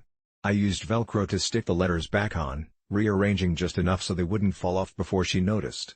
It was lighthearted, I thought, a silly way to tease her cooking in the spirit of our friendship, but when Lisa returned home, her laughter faltered, and the look on her face shifted from amusement to confusion, as if she were wrestling with something just out of reach. "It's just a joke, relax," I said, but she merely gave a puzzled smile before looking toward the kitchen window, where shadows danced uneasily in the mid-afternoon light. I tried not to let her change in demeanor ruin my fun, so I offered to help her prepare dinner, hoping to distract us both from the awkward moment. The sun began its descent, casting elongated shadows that crept up the walls, but even as we laughed and cooked, I sensed something was off. A strange silence hung over us, punctuated only by the soft clinking of pots and pans, and the smell of onions sizzling and butter seemed to deepen every sigh and chuckle until they all felt heavy with a weight I couldn't understand. That instinct, that discomfort, lingered with us well into the night, and Lisa's turns became more erratic. She had mentioned a friend who carved out personalized decor from the local forest but dismissed it as folklore, and I brushed it off too, yet the whispers of something ancient loomed in the shadows, as if the very wood that adorned her walls had ears, and I couldn't help but notice the letters on the wall didn't quite look the same, the colors darker, and the edges almost jagged. Hours passed, and after we finished a wonderful meal filled with laughter and vibrant chatter, I decided to head home, but not before turning back for one last look at that yum that had somehow become muddled in my mind. That was when I heard it, a low, guttural sound that seemed to rise from the letters themselves, a soft mmm vibrating through the kitchen that sent a chill skittering down my spine. I didn't think much more of it. The echoes of joke and friendship filled my mind, washing away the rising dread, but as I got into bed that night, I replayed the look on Lisa's face when she had first seen the letters. In the coming days, I noticed Lisa was different. Always alert, always jumpy, refusing to stay in the kitchen alone. Checking the blinds at odd hours almost as if expecting something to peer back at her. I brushed off her fears at first, insisting it was just the silliness of rearranging her decor, but her eyes, dark and round, carried a hint of franticness that sank heavy in my gut. Strange happenings began to invade her home. She spoke of hearing whispering beyond the walls, something that came alive in the dead of night, something that called her back to those letters. I found it all a little outrageous until one night, craving to shake this growing anxiety off like a heavy cloak, I decided to visit unannounced, drenched in an unusual concern only to find the lights off, every curtain drawn tightly, the air thick with an unnamable tension. I knocked softly, but as the sound echoed back, I swore I could hear a reply, a whisper that came just below the level of comprehension. Hesitating, I turned the knob, shocked to find it unlocked, and upon stepping inside, the darkness was barely penetrated by the streetlight filtering through the gaps. In stark contrast to the familiar, cheerful atmosphere, I felt a pulse, a resonating energy that vibrated with sheer malevolence. It took my breath away. The kitchen felt warped, disfigured, and my eyes shot to the wall adorned with the letters that had once invoked laughter. Now they seemed to breathe, swirling in shadows like some ancient rune consumed in silence. And that whisper, it swelled, a dissonant melody of voices vibrating, layering upon one another, forming words that reached into my brain, echoing, "Mum," drawn out like a sinister lullaby seeking to cradle me in darkening enmity. Panic swelled as Lisa's frantic calls echoed in my head, the way she'd spun tales of a curse that entangled anyone foolhardy enough to play with the words, words that bound and sought to bring forth nightmares steeped in the abyss beyond. In disbelief, I stumbled back, and the revelation crashed over me like a tide. This was no harmless prank. I had summoned this curse upon her walls. I ran then, the echoes of her name falling from my lips, only to trip over my own feet, soaring past deeper fears taking root in the very shadows of her home, cascading down alleys of guilt as I heard the chanting growing stronger behind me. "Mum, Mum," they cried, until every syllable dug claws into my back, choking the air from my lungs.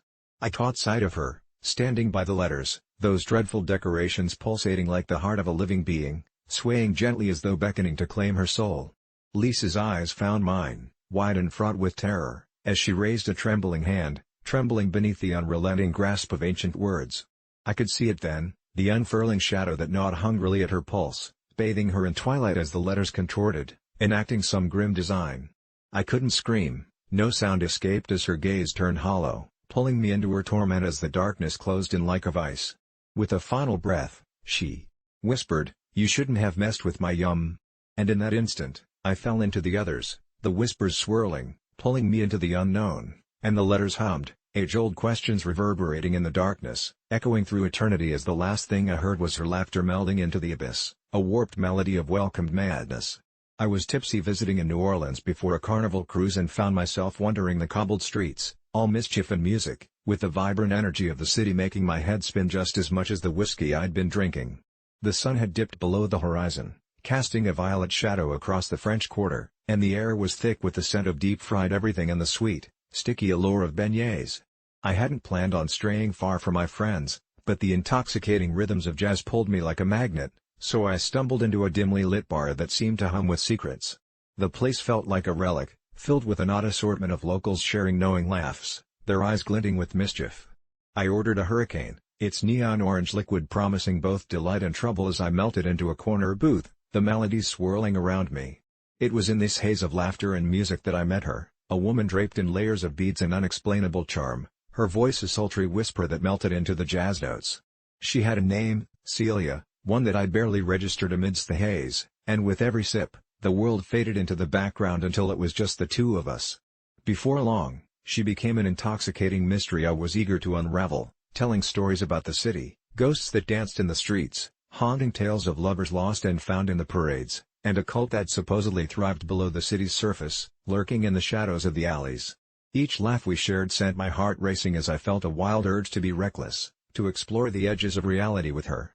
As the night deepened, she leaned closer, her breath warm against my ear, urging me to follow her out into the vibrant chaos of Bourbon Street. I knew I should have called it a night, should have returned to my hotel, but something about her, perhaps the promise of adventure, compelled me to tag along. The streets were alive, a wild circus of revelers, and each step we took together seemed to bind us deeper into something unspoken. As we passed a few street performers, Celia grabbed my hand and pulled me into a small dark alley just off the path, her laughter bubbling up like champagne, or maybe it was panic, I could hardly tell anymore.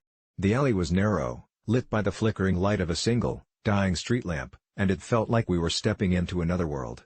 Suddenly, the laughter faded, replaced by a chilling edge in the air, and a sudden doubt prickled my senses. I turned to say something, to break the spell that had bound me, but she was gone, vanished like smoke in the wind, leaving only the echo of her laughter at the back of my mind. My heart raced, thrumming in my chest as I stumbled back into the street, trying to find my bearings, but the world around me felt warped, the colors too vivid, the people too distorted. It was then, amidst the thumping bass of a nearby parade, that I noticed a figure lingering at the edge of the crowd, cloaked in shadows. His features were shrouded, but I could feel his gaze boring into me, cold and unyielding. I should have run, should have called for help, but curiosity nudged me closer, my gut twisted with a mix of thrill and trepidation. He gestured for me to come closer, an impossibly slow wave of his arm as he beckoned me deeper into the thrumming street chaos, and against my better judgment, I approached. It was as if a spell had been cast, I couldn't pull away. "You've met her, haven't you?" he whispered, his voice low and laced with something sinister. A shiver crawled down my spine, and I nodded, suddenly aware of the danger in my ignorance. He leaned in, his breath reeking of something rotten, and his words sliced through the carnival sounds around us. "You shouldn't have followed her. She's been waiting for you." Panic surged through me as I struggled to comprehend the implications of his words. Around me, the carnival carried on with unabated fervor, but within my mind, a storm brewed. I turned to dart back, to find my friends, but the streets had morphed into a labyrinth. I was lost. I pushed through the crowd, every laugh and cheer now felt tainted, distorted echoes of joy that only reminded me of the eerie heaviness of the stranger's claim. Frantically, I stumbled through the throngs of masked figures, trying to shake off the feeling that invisible threads were tugging me toward the shadows at the edge of the festivities. Somewhere in the back of my mind, memories of Celia danced like phantoms, her haunting eyes drawing me closer to the truth I didn't want to uncover. Just as I thought I had lost all hope of escape, I caught sight of her, weaving through the crowd with an eerie smile that sent chills racing along my spine. It was as if she had settled back into her place, inviting me in, but the thrill of the night was replaced by a sense of dread clattering in my heart. I shouldn't have felt drawn to her, something was wrong. I was screaming in my mind, trying to shout over the pounding of the jazz band that had somehow morphed into a discordant symphony, but my body betrayed me, propelling me forward until I reached out, caught her wrist, but she turned to face me, and for a heartbeat, it felt like time froze. Celia's eyes glowed. It wasn't the vibrant warmth I had felt before, but a cold emptiness filled with soulless promises and dark curiosities. "Are you ready to see?" she cooed, her voice layered with something sinister. Every instinct in me screamed to run, yet my feet remained rooted in place, my heart a prisoner of her gaze. "What do you mean?" I breathed, my voice barely a whisper against the howling wind that swept through the street. "I'll show you," she replied, and with that, the thrumming chaos dissolved around us, the music faded, and the streets warped into a surreal tunnel, the colors bleeding into one another as darkness clawed at the edges of my consciousness. The air crackled with tension, the sounds drowned in surreal silence as I realized we weren't in New Orleans anymore. We were somewhere else, somewhere dark and twisted, where the shadows breathed and whispered secrets of what was to come. The last thing I remember before the darkness swallowed me whole was Celia smiling, a smile that chilled my bones and felt like a promise of despair, and in that moment, I understood I had stumbled into something far beyond my understanding, lost to the rhythm of a night too wild to escape. When I woke again, it was alone, in a vacant room on the cruise ship, with no memory of how I got there or what had happened that night, but the feeling that something had followed me remained, lurking in the corners of my mind like a haunting melody I couldn't shake. I've been hiding a massive secret from my parents for the last 3 years, one that has grown heavier with the burden of keeping it from them. You see, it began innocently enough when I discovered a niche online community that played intense pranks and dared each other to do increasingly outrageous things for cash. It was a world filled with adrenaline junkies, and every post I read ignited something inside of me. I started small, joining a few of the challenges and sharing what I could do. The stunts were wild but harmless, like doing embarrassing things in public places, which soon turned into escalating dares that required more than just guts. With each video I posted, the views swelled, and so did my bank account.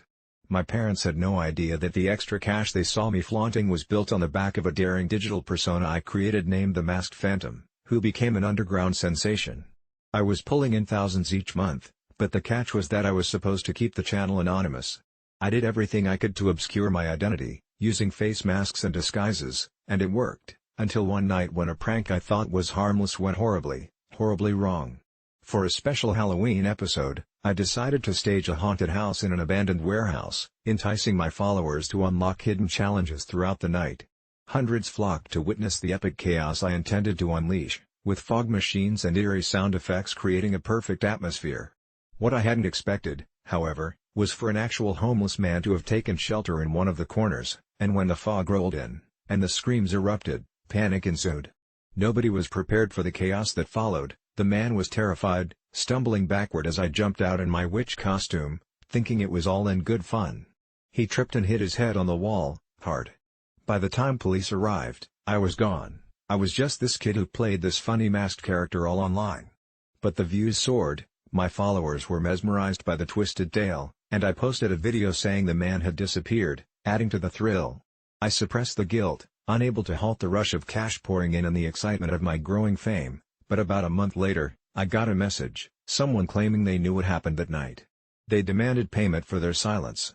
At first, I was ready to ignore it, but then came the follow-ups, creeping closer and closer, more intense, more personal, often detailing things only someone at my doorstep would know.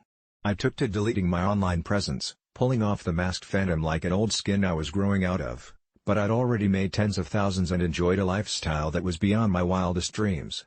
But what started as fun turned into paranoia. I neglected my schoolwork, stopped hanging out with friends, and my once cheerful home turned into a cat-and-mouse game with an unseen pursuer.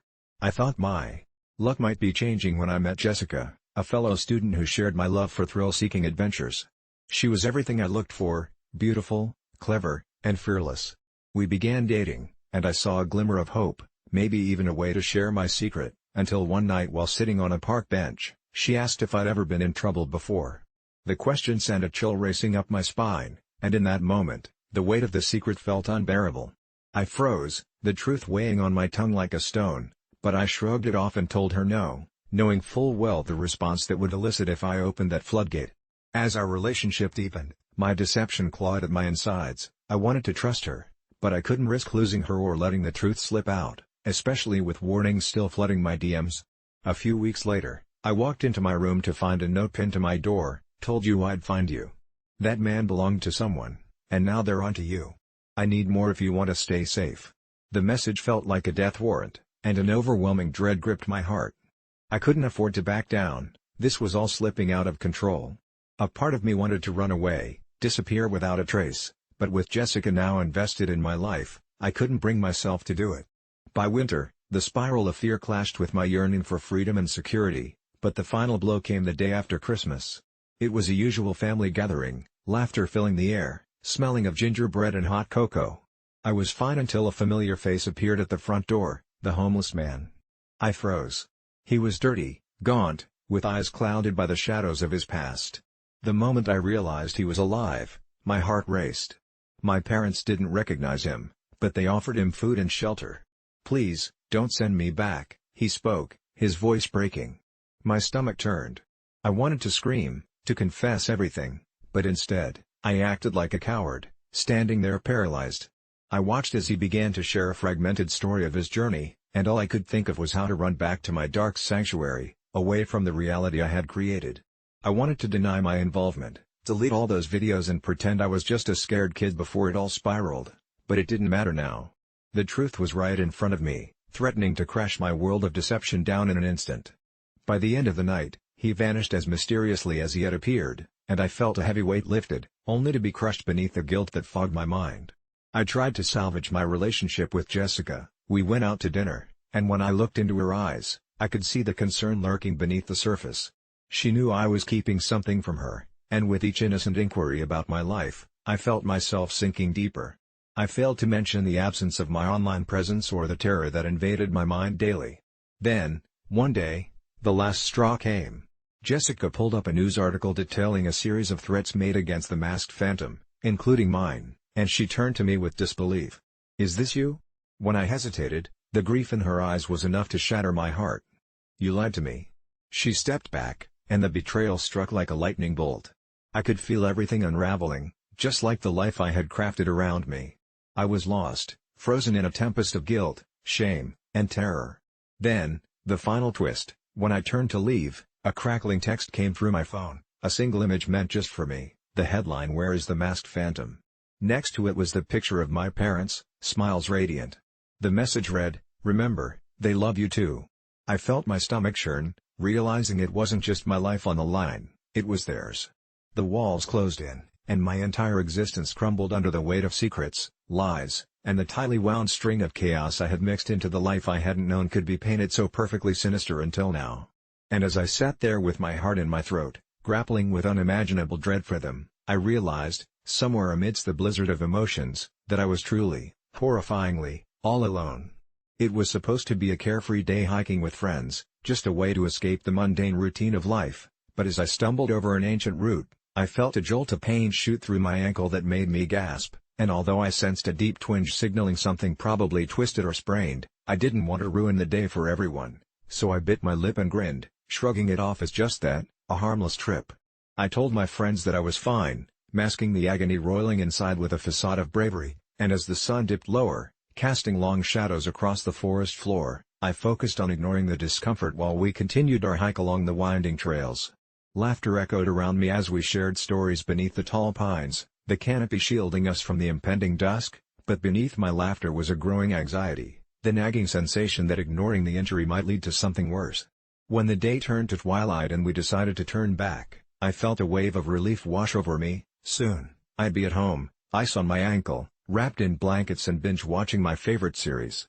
The laughter quieted and I could see the path back winding in the dim light, so I took a deep breath and pushed through the fiery pain with every step, the adrenaline almost blinding me to the realization that my foot was slowly failing me, the ache buzzed like an electric current, pulsing through my limbs.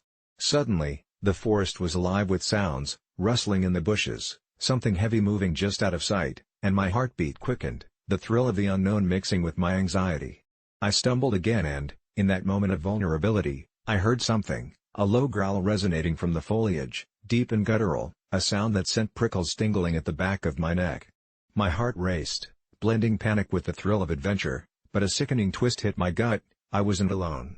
Crouching now and trying to peer through the leaves, I bit my lip hard enough to taste iron, suddenly understanding that the forest, once a sanctuary, had turned terrifying. The growl came again, closer, and as I pushed myself back up, the pain in my ankle intensified sharply, shooting through me like a lightning bolt. Panic flooded my system, and I rushed down the path, adrenaline and dread fueling my every move. My friends were ahead, their figures gleaming in the last light, but each step was sheer agony. My foot felt like it was shattering beneath me. I wanted to scream for them to wait, to help me, but I couldn't. The growl behind me urged me on, the fear dissipating rational thought, and instinct took over as I stumbled, falling to my knees, a searing pain coursing through my ankle. Just then, as my palms met the dirt, I heard a rustling that made my blood run cold. Whatever it was now almost upon me. Suddenly, I felt an urge to take one final look, to confront the terror that was lurking, so I twisted my body around, breath shallow and panicked, and there it was, a wolf, its eyes glimmering in the dark, inches away, muscles tensed, poised for whatever it was about to do. My heart hammered in my chest, and just as I thought the end was near, I realized, in its eyes flickered a glimmer of something else, something familiar. It was a tinge of fear, perhaps generated from my own panic.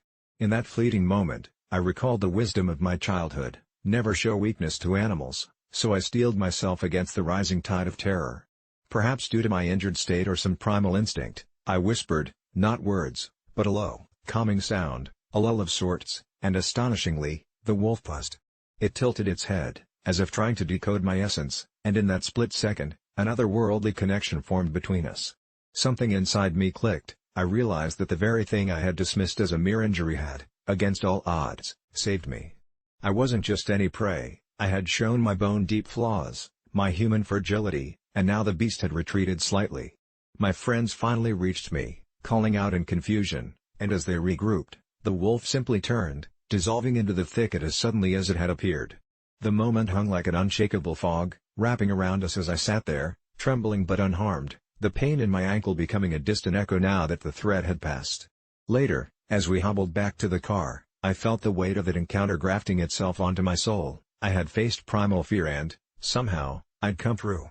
My ankle did swell, and I ended up needing a brace for weeks to come, but I realized that the true injury had never been physical. It was the lie I spun to myself about being invincible and the desperate act of burying pain, an act that, in a twist of cruel irony, forced me to confront not just my limits, but the raw, visceral truth of vulnerability, the belief that embracing fear sometimes brings with it strange allies and reveals a fierce resilience I never knew I had.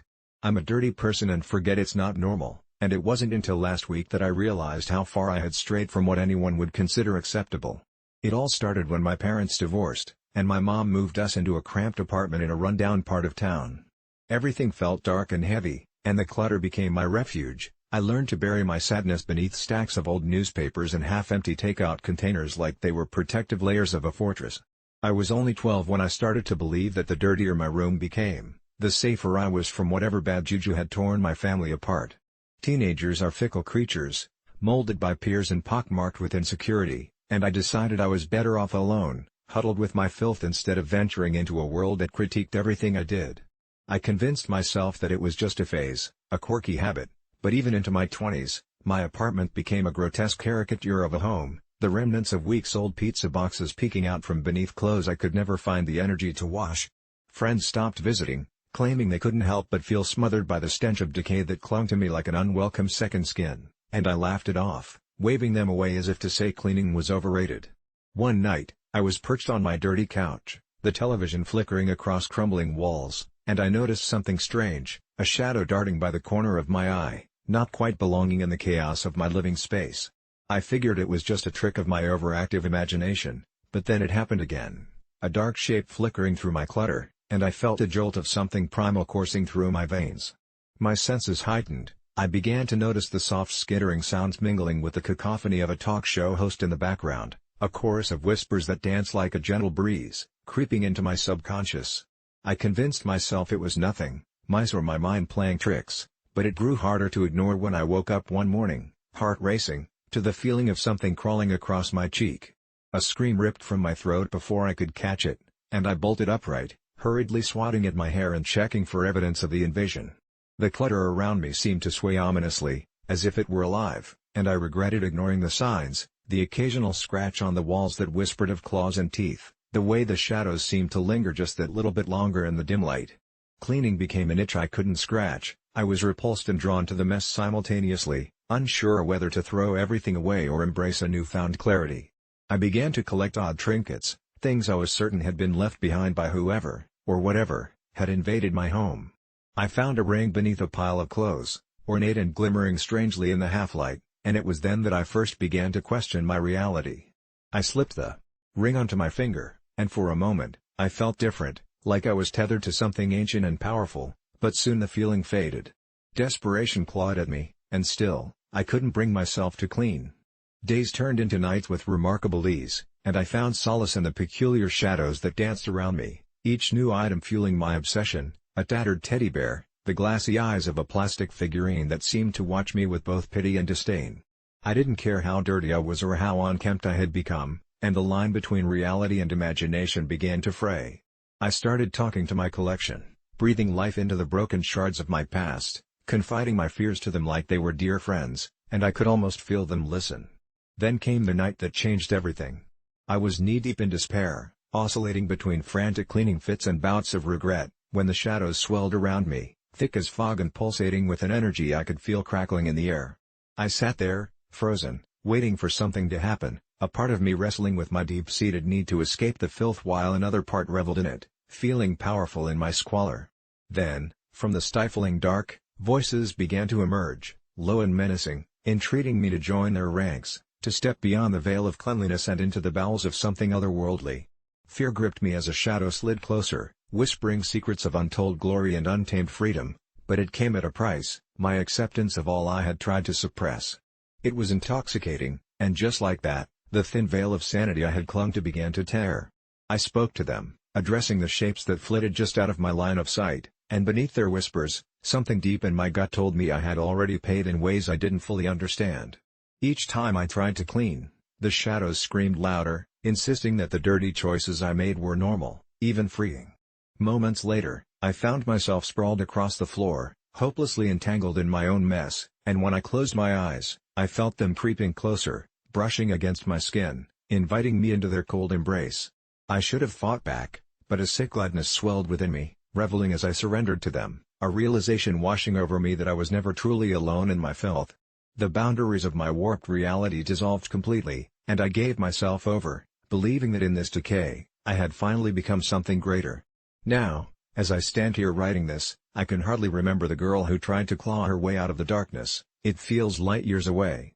I have become entwined with the mess, a resident of my own haunted tableau, buried beneath things forgotten but alive. And now, I guess I'm writing to you, hoping someone out there can still hear me beneath the grime and the shadows, wishing I could tell you it's not normal. But knowing full well that for me, it's more than fine. It's home. AITA for using the word consent against my mother?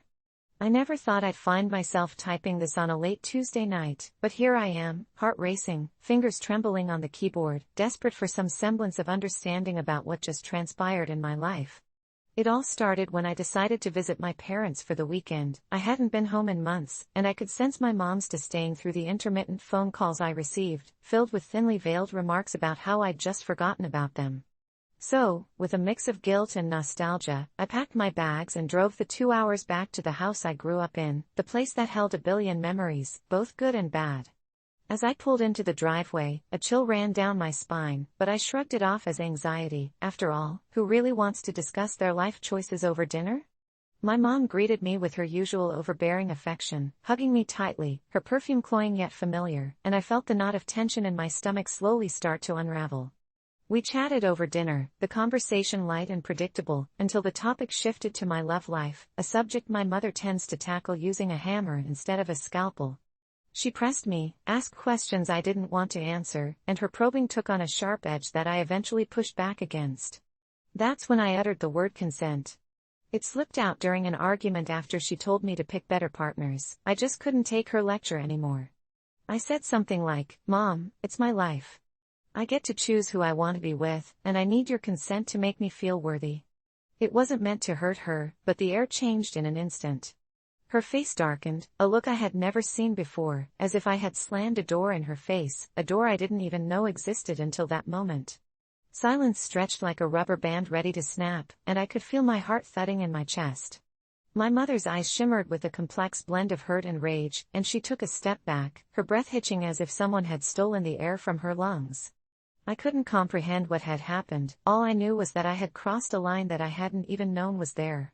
It was a conversation spiraling completely out of control, and before I could backtrack or even apologize, she screamed. "You think you can use that word against me? You think I don't know what consent means? I didn't give birth to you just for you to throw it back in my face." I was taken aback, utterly stunned. Her face had grown pale, her features tightly coiled like a snake preparing to strike. In that moment, I felt a mix of anger and defiance as I shot back, "I'm just saying that consent goes both ways, Mom. You can't control my life, and this guilt trip is not what healthy parenting looks like." The tension suffocated the room, and that storm-clouded silence fell over us again, thick with resentment and suppressed emotions. I half expected her to storm out, to slam a door, but she stood there, trembling, looking like a portrait of shattered pride. It became painfully clear that this had triggered something deeper, something hidden beneath layers of our past. So I did what I thought was right, hoping to take the narrative back into my hands. I reached out, trying to connect, desperate to clear the air. "Mom, I didn't mean it like that," I pleaded, but my words were met with a blank stare, and suddenly she whispered a name that sent a shockwave through my body, my grandmother's. She used to say consent is why I had to fight for you, why I had to endure pain, so you could be free. Those words felt like ice piercing through my veins. It was like she had opened a door I never knew existed. My grandmother had always been a mysterious figure, a woman who had endured much and left behind stories that were always shrouded in whispers. I searched my mother's face for any hint of explanation, but instead, she crumbled into tears and I watched, horrified, as years of unspoken grievances poured out. She started to tell me about her childhood, how my grandmother had made choices that had shackled her to an unhappy marriage and a life of regret, all born from a warped sense of broken consent she could never escape, and I sat there, frozen, overwhelmed by sadness for a past I couldn't touch. "I was supposed to be your protector," she sobbed, "but it all feels so twisted. I never wanted you to feel the same pain I did." In an instant, I realized the true weight of what I had said.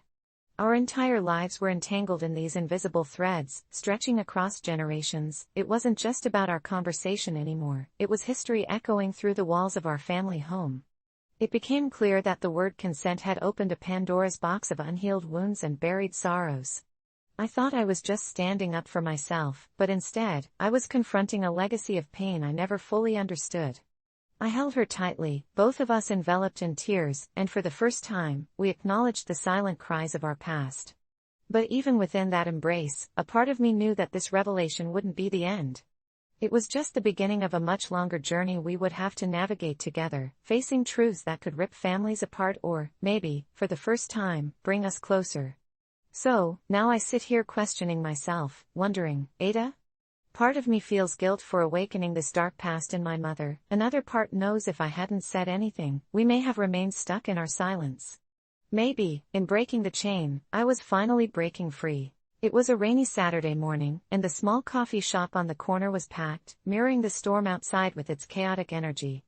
I managed to snag the last table, a tiny two-seater with a view of the dripping city streets, just as the door swung open to let in a gust of wind and a figure I would soon come to regret. She stumbled in, a wild-haired woman in a tattered raincoat, her face obscured by a tangle of frizzy curls, and for an instant, everything around me fell silent. She hovered in the doorway like some tragic specter. I caught a whiff of her as she approached the counter to order, and it hit me like a brick wall: sweat, rot and something I couldn't quite place, a medley of unkempt days stacked one atop the other like trash piling up in a back alley. I instinctively retracted my shoulders, suddenly hyper-aware of the people left standing in the queue, but they all wore expressions of discomfort, mirroring my own. Every instinct told me to maintain my distance. Her essence intruded upon the coffee shop's warm, cinnamon-tinged ambience. I was already watching people navigate between the tables, searching for a place to sit, and as I sipped cautiously on my overly sweet vanilla latte, I hoped she would find a corner where her smell wouldn't reach me. But life is never that simple. She approached my table, draped her coat over the back of the chair opposite me, and smiled a toothy grin that felt more like a warning than anything else. "Is this seat taken?" she chirped, and the pit in my stomach deepened as the aroma clung to the air around us, a thick, suffocating blanket that made my brain scream for escape. I wanted to be polite, to tell her I was waiting for someone, but the words caught in my throat, twisted by the harsh reality of her scent clinging to every surface. Instead, I cleared my throat, forcing a strained smile. "Actually, I'm just waiting for a friend," I replied, emphasizing the word friend like it was a sacred charm. She blinked and leaned in closer, the stench intensifying as if she had inhaled all the miseries of the world and exhaled them right in my direction.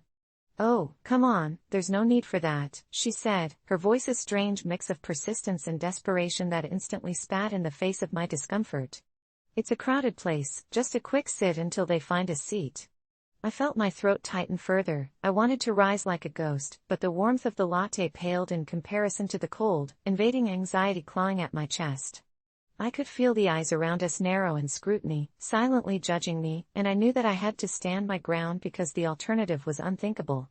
I shook my head slowly, my pulse pounding in my ears. "I'm sorry, but I really can't. I need some space." The silence that followed felt heavy, as if the whole cafe held its breath, waiting for her reaction. Her expression shifted from surprise to something darker, a flicker of indignation igniting beneath the surface of her frazzled exterior. "You're really going to turn me away? Just because of how I smell?" she hissed, her voice dropping low yet piercing, echoing between tables, punctuated by the clinking of mugs and muted chatter that seemed to suddenly fade into mere background noise. My chest tightened, caught between a wave of guilt and the suffocating dread of being captured by her discomfort. I wanted to scream to the world that I wasn't the bad guy here, that this wasn't about her as a person, that my senses were fighting a losing battle against her reality. But it was too late. In her narrowed eyes, I saw the slow dawning realization that I might be one of the few people refusing to let her presence invade their space. She sat back, huffing, shoulders slumping, tail between her legs. I could tell she felt it, the weight of her own isolation, the lack of kindness in an unfriendly world, but I was drowning, gasping for clean air. That's when she leaned forward again, eyes alight with something indefinable, an unsettling spark swirling behind them. "You know, there's a name for people like you. They call you made of money and you turn your back on someone who just needs to rest. You won't remember this moment, you'll move on with your perfect, clean life while I'm left here in the dirt you won't even acknowledge." I braced myself for a possible outburst, but every moment of tension bent its spine back upon itself, wrapping the room in an atmosphere thick with anticipation. I wanted to hurl my guilt at her, to explain that I didn't have a perfect life, I had bills that made me sweat in my sleep and deadlines that haunted me. But her words cut deeper, and I found myself staring down into my latte, the froth swirling like crowded thoughts in my mind as shame crept over me like a thief in the night. "I'm not the bad guy here," I attempted to insist, voice trembling with uncertainty and helplessness, but I was drowning in her eyes, the raw emotion behind them flaying the fabric of my justification. Then, slowly, she straightened, mouth a thin line, and for a moment, I thought she might cry. Instead, she threw her head back and laughed.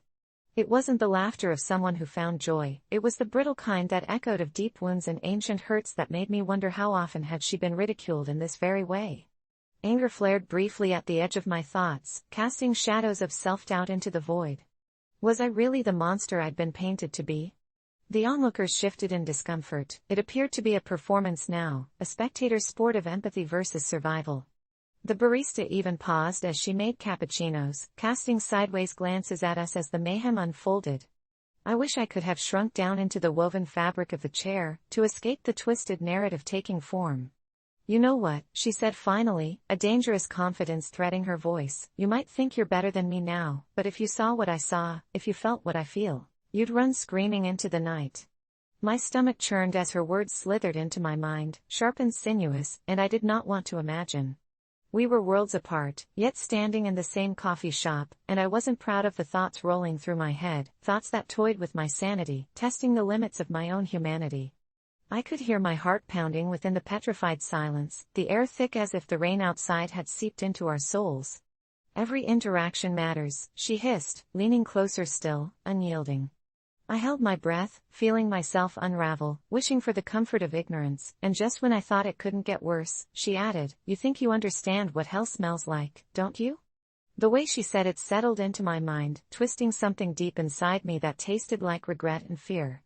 I suddenly feared she could see through my facade, peel back my parameters and expose all that lay in ruin beneath.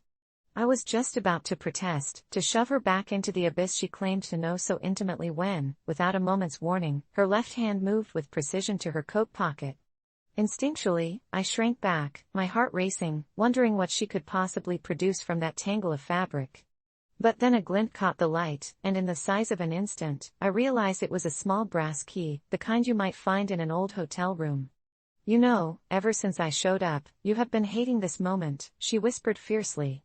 "But I could set you free, you know? I keep the worst of them at bay, all you have to do is ask." My gaze darted around the coffee shop, searching desperately for a sign of absurdity, for anyone to back me, but their eyes had diverted, and I was left tethered to this strange, grim pact looming at the fringes of sanity. "What are you talking about?" I challenged, although I sounded more confused than defiant. She leaned closer still, and I felt the unmistakable sting of desperation and danger weaving through the air. "I know people think I smell bad, but you don't understand. There are demons where you can't see, they cling to people who let them in. I've held them back. You don't have to live with that fear." I shook my head, shifting back in my chair, but she moved closer until her breath grazed my face. "Let me show you." I couldn't shake the sensation sprinting up my spine, her hand twitched like it was beckoning me to reach out. Then it was as if the world around us fell away, like I was in a dark vessel with no exit, feeling hovering eyes that weighed heavy upon my back. The scent, the woman, everything converged into a living nightmare before it struck me how wretchedly hopeless I felt. Was it wrong to reject her? Was I complicit in her suffering? The air was thick with a bittersweet kind of tension, like looking in the mirror and not recognizing who stared back. And in that fleeting moment, I could hear whispers creeping down the edges of reality, muddying the waters of my sanity. "You could run," she was saying, "but wouldn't you be curious? Wouldn't you want to know what you push away, what you so readily abandon in your comfortable life?" Every instinct screamed at me to say no, to refuse, to go back to my latte and the momentary safety of shallow pleasantries, but I felt something else kindle inside me. I leaned slightly closer, just a breath as I murmured, "What do I need to do?"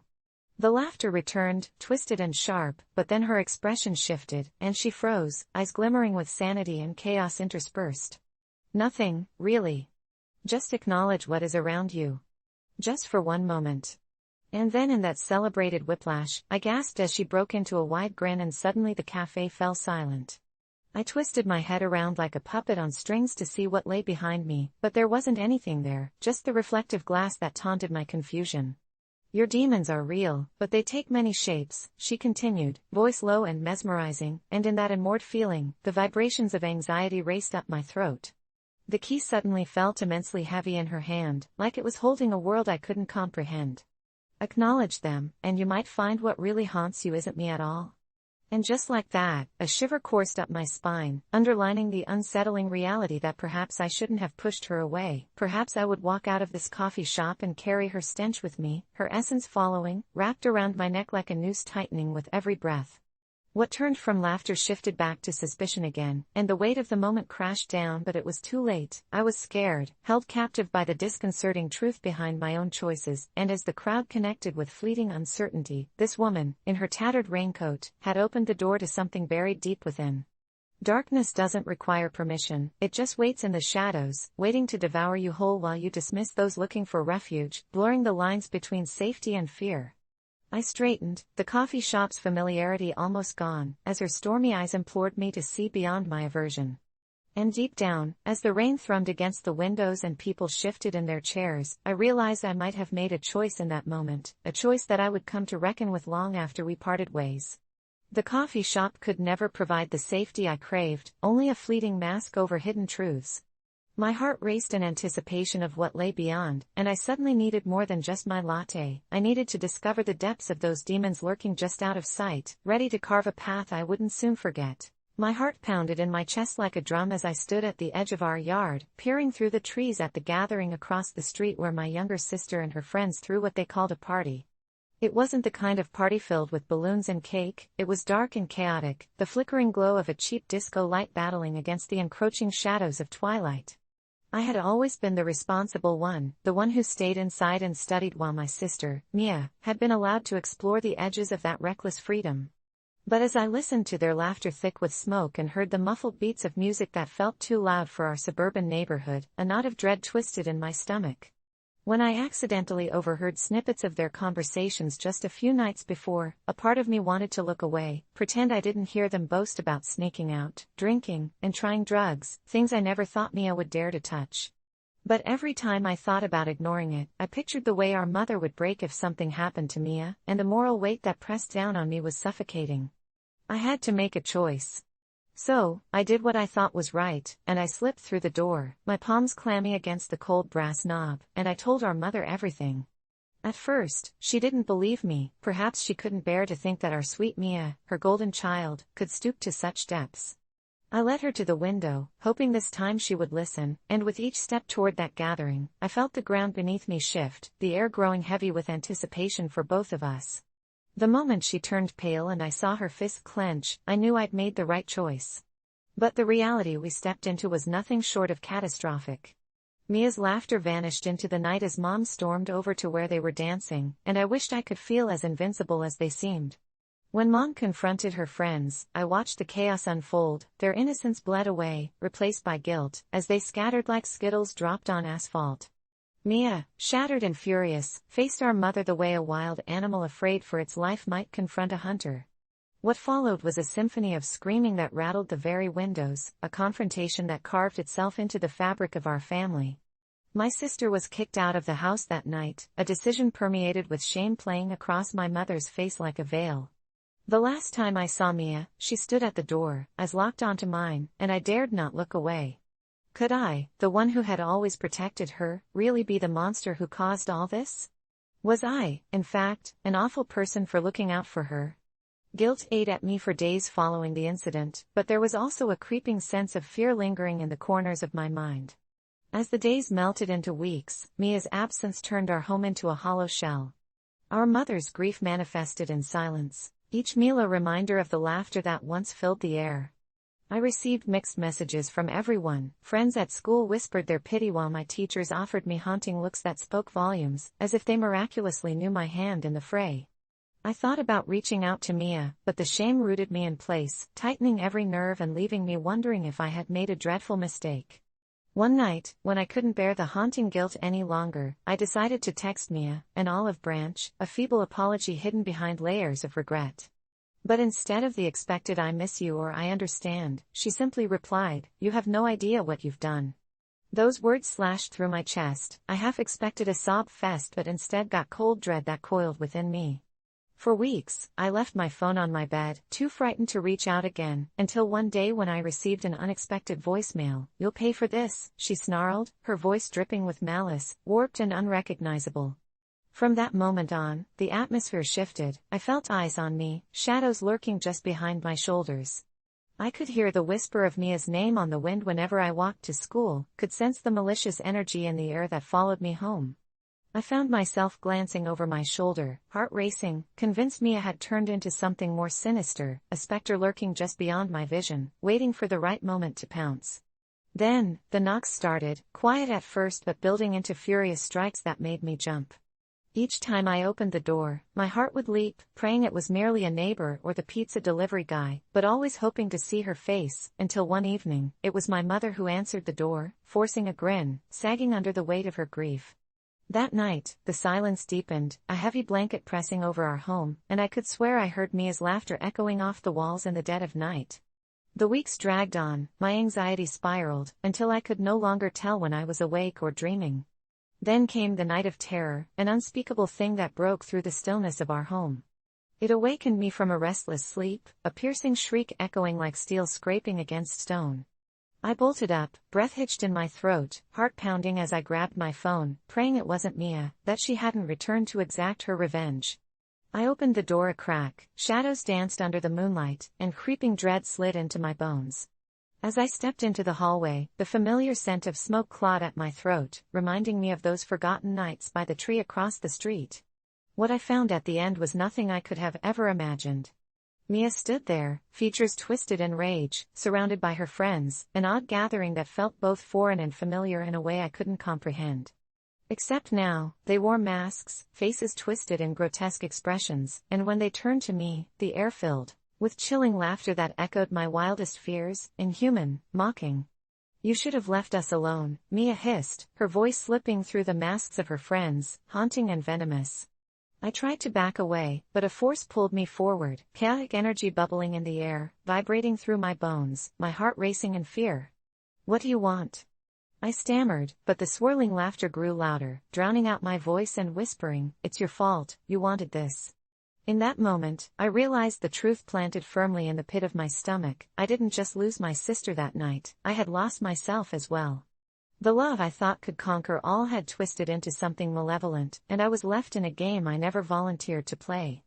As the laughter soared, crescendoing into a feral din that shattered the walls of my sanity, frantic thoughts raced through my mind. Were they all just figments of my imagination? But the unmistakable truth clamped around my throat like a vice. I had brought this darkness upon both our lives. I could hear them chanting, words that stole the warmth from my soul, and at that moment, I understood their true nature. They were no longer just me as friends, they were something darker, something that thrived in the shadows I had feared all along. I collapsed to my knees, the weight of regret and despair suffocating, and there, in the dim light of the hallway, I realized not just who Mia had become, but also who I had become, a puppet on strings of guilt. As the laughter enveloped me, each teasing taunt whispered back memories of warmth, love, and laughter, replaced now by darkness, echoing indefinitely against the walls of our broken home. In that moment of clarity, I knew it was too late to save her, and too late to save myself. I've always been protective of my belongings, especially my expensive headphones. They were a gift from my grandfather before he passed, and they're not just headphones, they're a piece of my history, my sanctuary. Living in a small, cramped apartment with my roommate, Jenna, had its challenges, especially when it came to boundaries. Jenna was charming in her own right, a free spirit, a whirlwind of messy hair and bright laughter that could fill a room, but she also had a way of pushing my limits, always borrowing things without asking and then somehow convincing me it was totally okay. A few months ago, she borrowed my headphones for the first time, saying her own had broken, and though I had reservations, I couldn't say no when she gave me that pleading look. But when I noticed the small scratches on the ear pads upon their return, my stomach twisted with a mixture of anger and sadness. It felt like she was borrowing not just my headphones but part of my soul, and every damage was a betrayal. Weeks passed, and I resolved to keep the headphones locked up whenever I left the apartment, but last Friday, she approached me with her typical sunny smile, asking to borrow them just for a quick session. I hesitated, feeling that familiar unease wash over me. "Please, just for a couple of hours. I promise I'll be super careful." But recalling the state they had returned in last time, I couldn't help but instinctively shake my head. The conversation escalated. She accused me of being selfish and paranoid, and while she ranted, I felt my heart race, my mind racing as I tried to explain the value of that gift, but my words fell upon deaf ears. It spiraled into a shouting match, and I was ready to slam the door against her face just to feel vindicated for standing my ground. But when night fell and I thought I would have the space to breathe, something felt off. As I lay in bed, the silence of the apartment grew oppressive, and a creeping sense of dread settled over me. The moment I heard the unmistakable click of the door opening, my heart stopped. I glanced at my phone, 2:13 a.m. I tried to shake it off as my imagination, but the soft sound of something sliding against the hardwood floor got louder, followed by the unmistakable sound of my headphones being moved. I shot out of bed, adrenaline coursing through my veins. Peeking around the corner into the dimly lit living room, I saw Jenna hunched over my desk, glancing back nervously, her fingers intertwined with the cords of my headphones, the terrible glint of defiance in her eyes. "I know you're up. It's just a pair of headphones," she hissed, her tone laced with an eerie calmness that sent chills down my spine. I could have chosen to scream, to lash out or call her out, but something deep within me made me instinctively choose a cold silence, watching eerily as she continued to act like a thief in the night. An unsettling rush washed over me. I knew then that this wasn't about the headphones, this was a battle of wills, and I had no intention of losing. "You think I'm just going to let you take them?"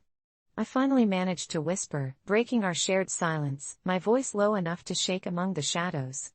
The moment stretched into an eternity as her eyes widened in surprise, but then, to my horror, a sinister smile crept across her face, as though she relished being challenged.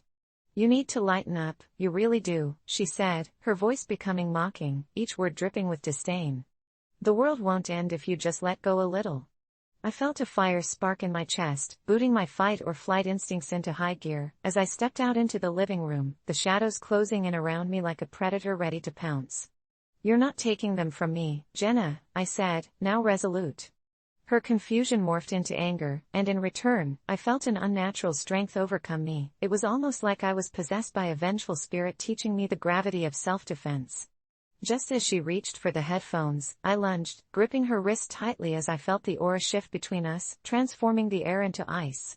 After a tense grapple, she finally shoved me away, stumbling back, and in that moment, something terrifying happened. The lights flickered, casting a creepy shadow against the walls, dancing as if mirroring our turmoil. "You don't understand what you're asking for," she whispered, her voice suddenly trembling. "You don't know what happens when you refuse someone something they want." The atmosphere became thick with unsung words. My pulse quickened, every rational thought screaming for me to vacate the situation, but I was locked in, eyes wide as Jenna approached me, menacingly, almost hypnotically. "You think this was just about the headphones? You're clueless, and now," she leaned closer until I could smell her panic and desperation, "now you're in the way." Before I could react, the faint blare of my headphones crackled to life, pulling me out of her chaotic hold. Colors swirled as if the universe had reset. I closed my eyes, feeling the world spin, a haunting whisper flooding my senses, "You should have let me borrow them." As the sound overtook me, I realized too late that I had not only lost my headphones but perhaps something far more precious, my peace of mind. I bolted from the apartment, not daring to look back, propelling me through the night air and into the unknown, knowing I could never step foot back in there again.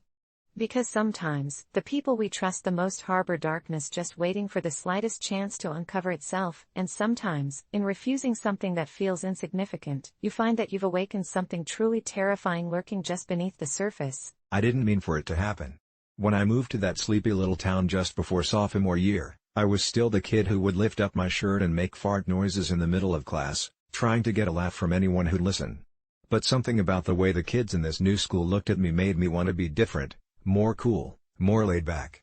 That's when I met Lena. She was everything I wasn't: smart, sharp-witted, and the kind of beauty that turned heads without trying. We became friends instantly, bonding over our mutual love for the same offbeat music and those awful movies that only made sense late at night. I remember the first time we skipped class to go to the nearby park. We sat under the rusty swing set, her laughter vibrating through the balmy air, and I felt invincible. But slowly, things began to change. An old rumor surfaced, one I thought had died years ago, the one about my family being cursed. My dad had always scoffed at the idea, but when strange things started happening, I couldn't help but feel the weight of those words. It started small, a flickering light or an errant shadow that seemed to linger a moment too long. One afternoon, while we were studying in her room, I caught Lena gazing out her window, her bright green eyes glazed, as if she was staring into a different world. I teased her about daydreaming, but the light in her eyes dimmed. A week later, she arrived at school wearing these oversized glasses, joking she received them for being in the same room as me, classic Lena humor. Yet, something inside told me it was more than a mere joke. Her grades began slipping, her radiant laughter turning to whispers, her gaze often distant as if she were struggling to see, or even understand, what was happening around her. I brushed it off at first, but the further we delved into our friendship, the darker things became. One evening, I invited her over for a movie marathon, determined to cheer her up. As we settled in, the flickering of the old projector cast eerie shadows across her face, and as the horror film unfolded, I noticed a change. Every jump scare sent her flinching, but this time it was more than typical fear, it was palpable dread, like she was seeing something I couldn't. "What is it?" I asked, trying to pull her from whatever fog she was in. She shook her head, suddenly a quiet shell of the vibrant girl I once knew. With dread curling around my heart, I began to question if the curse was real, or if it had manifested through me, like a dark cloud hovering over us. It took weeks of avoidance before she finally confided in me that she'd been experiencing these alarming visions. It was bizarre, fragments of darkness creeping into her life, superimposing her reality with something sinister. She couldn't tell if it was her imagination or something more sinister, but she felt like she was losing herself. "I don't think it's just me anymore," she whispered, and I instinctively felt like I was standing at the edge of a cliff, too terrified to jump but unable to back away. I promised her we would get through this, her visions, her struggles, together. So we consulted this local librarian who dabbled in strange truths, exposing ourselves to whispered secrets underneath her breath, rituals, ancient curses, and something about an offering that could sever ties to darkness. I was skeptical but desperate to help. The more I tried to jam my head into these old pages, the more I felt immersed in Lena's pain. Hers became mine, and it seeped into my veins. We embarked on a project to break whatever held her captive, conducting half-baked rituals in the woods at night, convinced that we'd find answers in this fervent pursuit of cleansing her spirit. Each time we did, I noticed changes within myself, visions of my own, shadows that whispered and beckoned me closer to the abyss. It was as if I were trading pieces of my soul for hers, and with every encounter, I could see the toll it took on Lena. She wore her glasses like a shield, but the distance in her eyes grew sharper, like the world around her was warping just out of reach. One night after an especially restless ritual, we both stumbled home through a fog that felt like a living thing. That's when I noticed a dark figure standing at the edge of the woods, watching us. Lena froze, her breath hitching as our eyes met, yet it was as if she was somehow unable to see it. "Lena! Run!" I shouted, grabbing her hand and pulling her into motion, but the shadows clawed at us, blurring my vision. This was it, the breaking point. She squeezed my hand like a vice, urging me to stop as I slammed through the door of her home. The moment we stepped inside, we both collapsed, panting, our minds racing. But Lena's glasses slipped from her face, shattering into pieces, framing her beautiful features in fractures of glass, and I swear something shifted in the room. It was as if the shadows inside her were set loose, pouring from her like a black cloud, and I felt my heart drop as I watched her transformation, a girl flickering between realms, trapped between reality and the void. The next day, she wore new glasses. They were bigger, more pronounced, as if she were attempting to see into a world I could no longer touch. We lost touch entirely after that. I found myself haunted by the curse that was never mine to begin with, paralyzed by the guilt of watching her spiral as if I had written the script, each laugh now a reprimand whispered in my ear. As months turned into years, I'd hear snippets of her story, how she was forced into a world of corrective lenses, unable to escape the shadow she once outran. I often wondered if she would forgive me, the kid too consumed by his own ego to see the damage unfolding in front of him. Maybe the real curse was love that turned into something monstrous, or perhaps it was simply the weight of knowing that I'd changed her life forever in a way that would echo relentlessly in the chambers of my memory. I still visit that park sometimes, wondering about the girl who wore oversized glasses, who now sees more than she should. The truth is, I caused a girl to have to get glasses for the rest of her life, but in reality, it's a much darker curse, and I fear one day, I might have to pay the price for it. Every few weeks, I would take a day off work, not for rest or respite, but for something undeniably darker, an unhinged tradition of my own that I begrudgingly called Edging Day, a ritual where I dedicated an entire day to a primal release that blurred the lines between pleasure and obsession.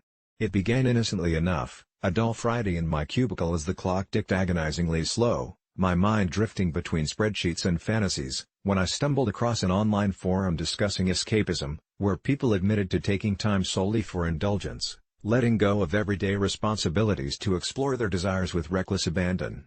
I was intrigued. My colleagues knew nothing of my secret life, the endless cycle of dull meetings punctuated by moments of sheer self-inflicted pleasure during my coveted days off, where I could become lost in a haze of euphoric procrastination that sometimes took a darker turn.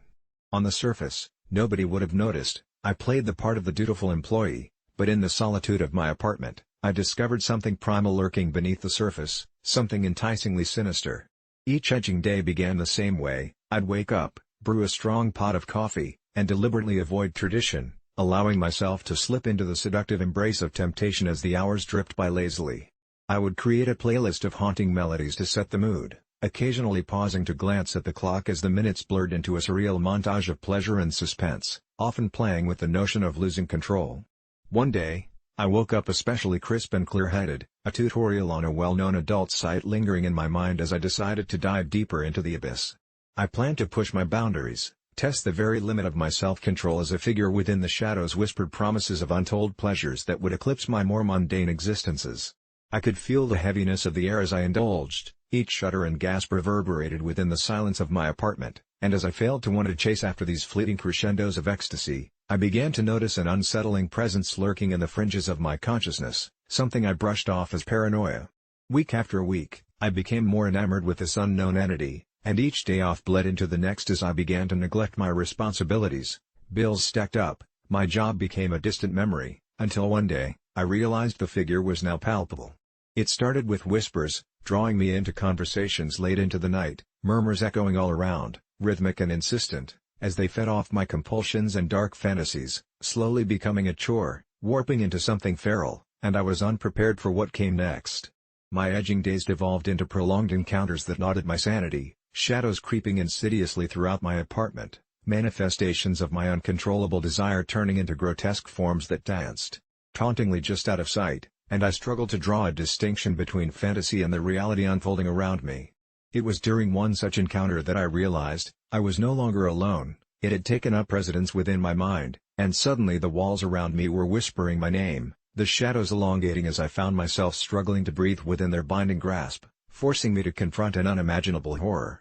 I had unwittingly fed the dark side of my urges, compelling forces that spun a web of seductive dread as shadows flickered in and out of focus, the atmosphere thick with an unsettling tension that suffocated my thoughts while breathing down my neck.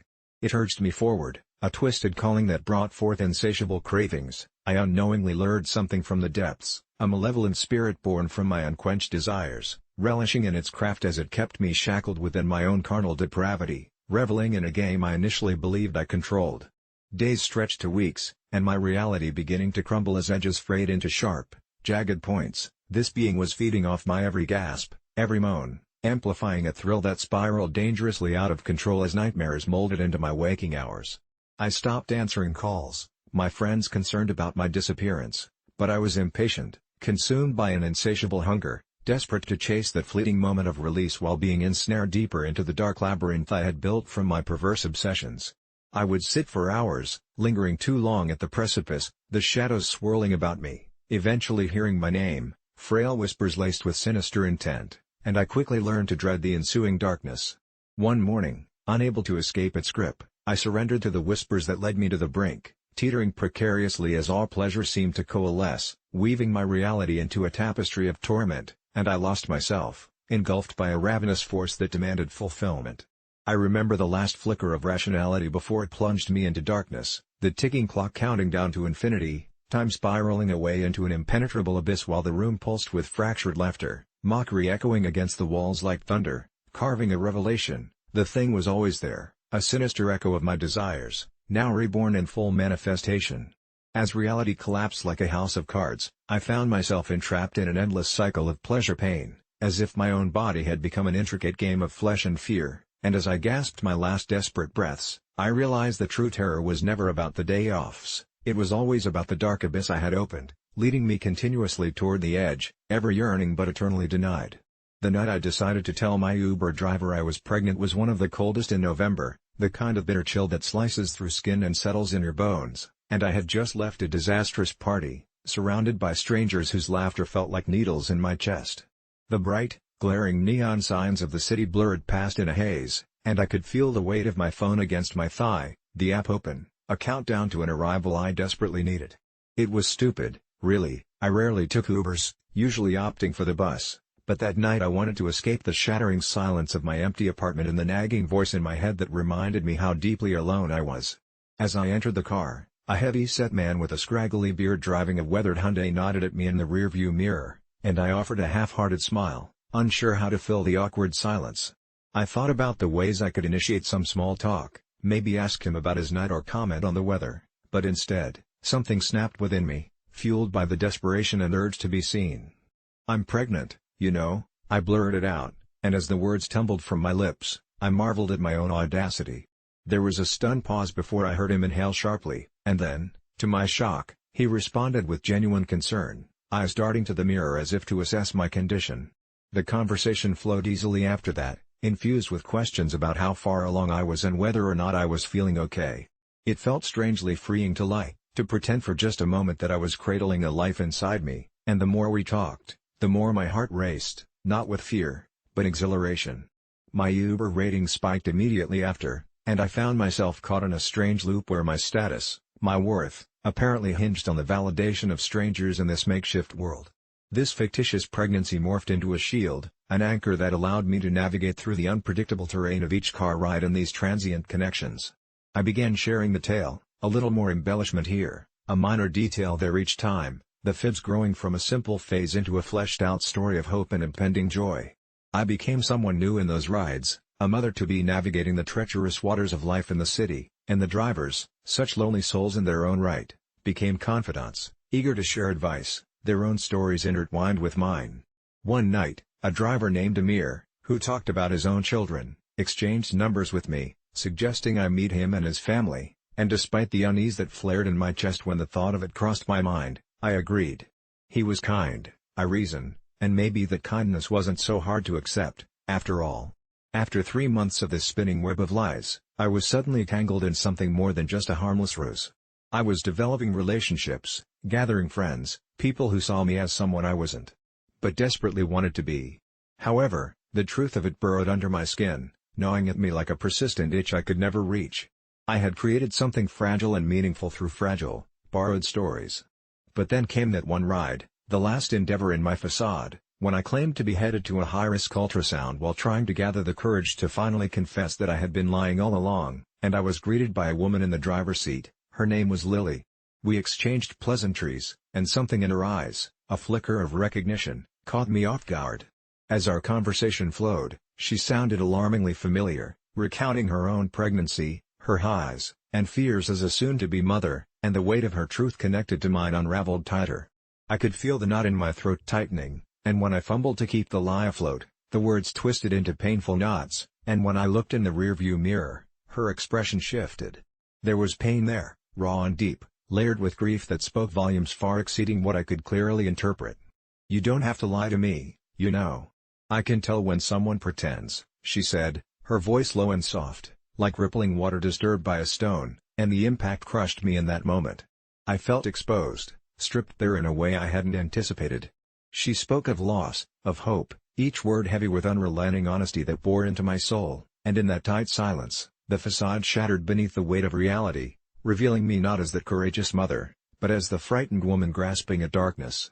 My fingers trembled, and I couldn't breathe, realizing I had encapsulated the struggles of so many into my own fragile narrative, and that one lie had led me down this spiraling path of something so much larger than I had ever anticipated. I rushed home, realizing with each mile that truly connecting with people, their grief, hopes, and dreams, had become the balm to my own loneliness, though born through deception. I began deleting my ride history, blocking numbers, curating my reality in bits and pieces, suffering the guilt of keeping everyone in the dark, but in my desperate quest for belonging, I had unwittingly discovered a fragile thread connecting us all within our shared human experiences.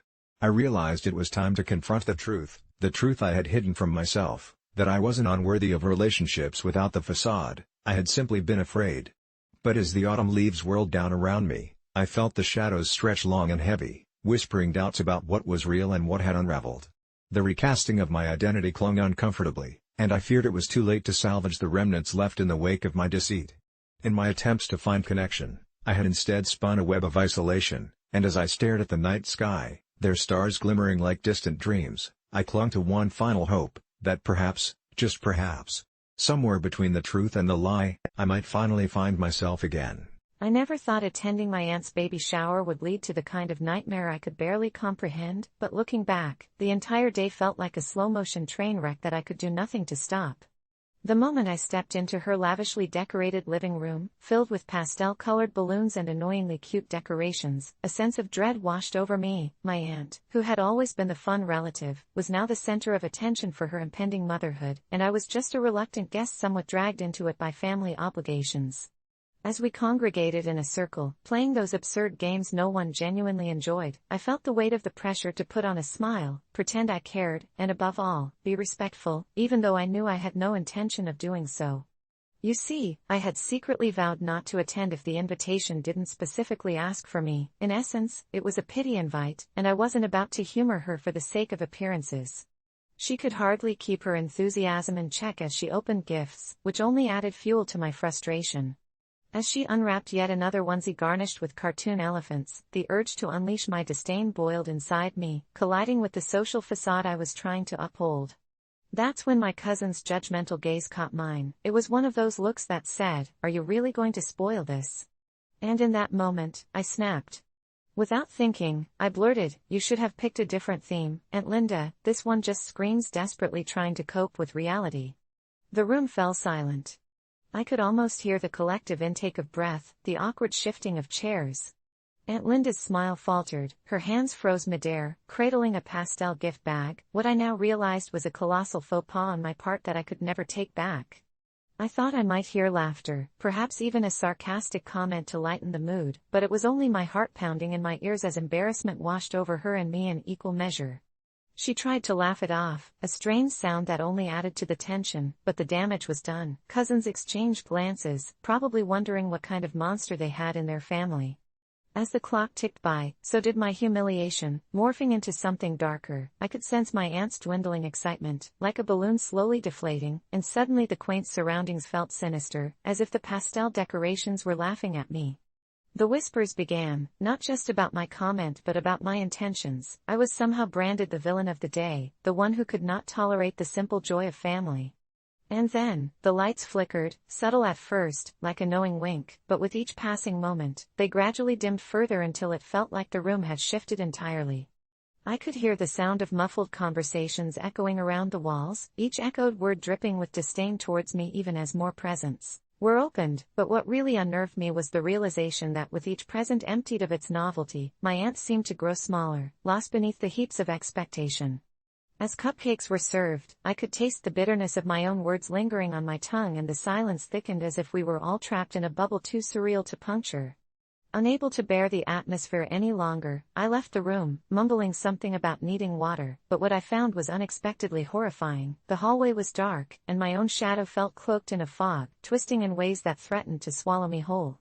Glancing back, I caught sight of Aunt Linda, who stood silhouetted in the doorway, a chilling stillness radiating from her. For a moment, I thought I saw something shift behind her, something not quite right, a swirling darkness that lurked at the edges of the light, whispering secrets I dared not grasp. I wanted to retreat, but my legs wouldn't move as curiosity and fear wrestled within me.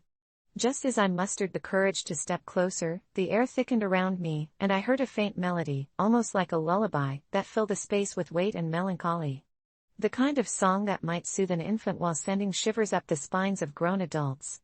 And then in that eerie calm, Aunt Linda turned, and I swear I saw something flicker across her face, a shadow of anger or perhaps disappointment so profound that I understood. In that moment, it was something far deeper than the trivial squabble we just had.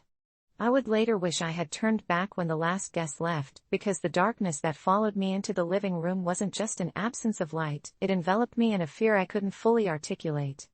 I could barely follow the stifled conversation as my relatives buzzed about gifts and game scores. A soft sob reached my ears from where Aunt Linda stood, and in that instant of realization, I understood that the baby shower was not merely a celebration, but a last-ditch effort for her sanity amidst the growing anticipation, the kind that had swallowed her long before I opened my mouth. When I finally returned home, exhausted and filled with regret, I couldn't shake the feeling that the shadows in Aunt Linda's house had wrapped around her like a stalker, that they were now straining to break free, dragging her down into a world that would never be the same again. And soon, I had to face the truth. Sometimes, an unfiltered moment of honesty could unravel something fragile, something unwanted, leaving me wondering just how far I had crossed the line of being the family embarrassment, and if I might have awakened something darker within her that no one else would have to confront but me. Days passed into weeks, and every time my phone buzzed with a message from Aunt Linda, I hesitated, knowing that the silence between us had morphed into a chasm too wide to bridge. I'd come to realize that perhaps my failure to exhibit tact was not purely about a single moment, but about something profound. Her descent after the shower had spiraled into a silence filled with shadows that felt tragically suffocating. And while I should have reached out with an apology, I remained sequestered in my own turmoil, fearing that each unreturned message was a dagger aimed at the heart of my conscience, pushing me deeper into the abyss of guilt. Little did I know that guilt would soon transform into dread as vague whispers tainted the air around me, and the creeping sense that I had not just embarrassed my aunt but set something free snaked through the cracks of my reality like a shattering dreamscape. And in that unsettling blend of right and wrong, I found myself asking the haunting question that wouldn't let me go: was I really the villain in this story, or had I merely opened a door that should have remained shut? It had been over a year since I first stepped into Dr. Harris's office, a nondescript little place tucked away in a crumbling brick building that smelled faintly of old coffee and faded hope, and though I had started seeing him for depression, I thought we were making real progress, until the day my treatment took an absurd turn that sent me spiraling into a nightmare. It was an unassuming Tuesday afternoon when I entered his office for what I thought was just another appointment, but something felt off. Dr. Harris looked at me as though I were a complete stranger, his eyes narrowing skeptically at the familiar face before him. I cleared my throat, trying to mask my unease as I sensed a clinical detachment in his demeanor, one reserved for patients he'd never seen before, and when I reminded him of my history, a flicker of confusion crossed his brow, hinting that perhaps I was just a blip in his memory. Just another patient lost in a sea of faces, emotions, and diagnoses. Then came the moment that shattered whatever trust I had left. He leaned back in his chair, fingers steepled, and, with an unsettling calm, offered me a small bag with a white powder inside, a gesture that hung in the air like a bad joke. "This might help," he said, a lopsided grin twisting his lips, and I stared at him, caught between disbelief and shock as I searched his eyes for the slightest hint of humor, only to find a vacant smile staring back at me. "You know, for the pain," he continued, and my heart raced as I tried to process how my psychiatrist, the man I had turned to for help, was not only failing to recognize me but was also suggesting I self-medicate with cocaine, a drug I had only ever read about in sensational headlines. Frantic thoughts hurtled through my mind, wondering if I hadn't just stumbled into a surreal alternate reality, and I began fumbling for my phone, wondering how quickly I could escape this twisted scene. But before I could gather myself, Dr. Harris leaned closer, eyes glimmering with an intensity that sent an icy shiver down my spine. "You want to forget, don't you?" he said, voice low, smooth as silk yet laced with a sinister undertone, and the tainted air in that dim room felt somehow alive, as if it were holding secrets I was never meant to uncover. At that moment, I was no longer just a patient, I was a rabbit caught in the gaze of a predator, and the walls that once felt safe now seemed to close in on me, warping the air with an oppressive weight. He continued pushing the bag toward me, his once comforting presence now twisted into something grotesque, and I was overwhelmed with a growing sense of horror as I envisioned the desperate things that could emerge from the shadows of his mind. I stumbled back, shaking my head, desperate to escape the bizarre confrontation, but deep down, a voice whispered that I couldn't leave just yet.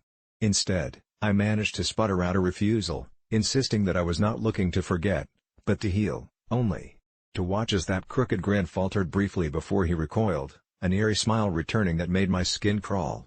"Healing is overrated," he retorted, the light in his eyes dimming as the clinical facade slipped away, revealing something darker, something feral lurking beneath his polished exterior. I turned to leave, the weight of his stare pressing cruelly against my back, but as my hand gripped the door, I hesitated, my mind racing with the implications of his actions. Did he truly not remember me? Or was this some perverse game meant to test my resolve? My pulse quickened as I considered all the therapies we had tried together, sessions spent bearing my soul, unraveling years of bottled pain and bitterness, and here he was, offering an escape into a world where sanity seemed a mere afterthought. If he didn't recognize me, did that mean I was just another unfinished puzzle he'd cast aside? Half-asleep dreams of self-destruction danced at the edges of my vision, and I found my mind racing, contemplating medicine's darker manifestations, the therapists who had crossed ethical lines, their boundaries forever lost in their pursuit of some twisted truth. I shook my head again, pleading for clarity, but Dr. Harris simply leaned back and waved a dismissive hand, as if to erase my protests without so much as a thought. "You think too much. Sometimes you have to dive in to understand the waters," he mused, and in that moment, a sliver of primal fear opened inside me. This was not the man I once trusted, and I took my chance to bolt from that room, or so I thought.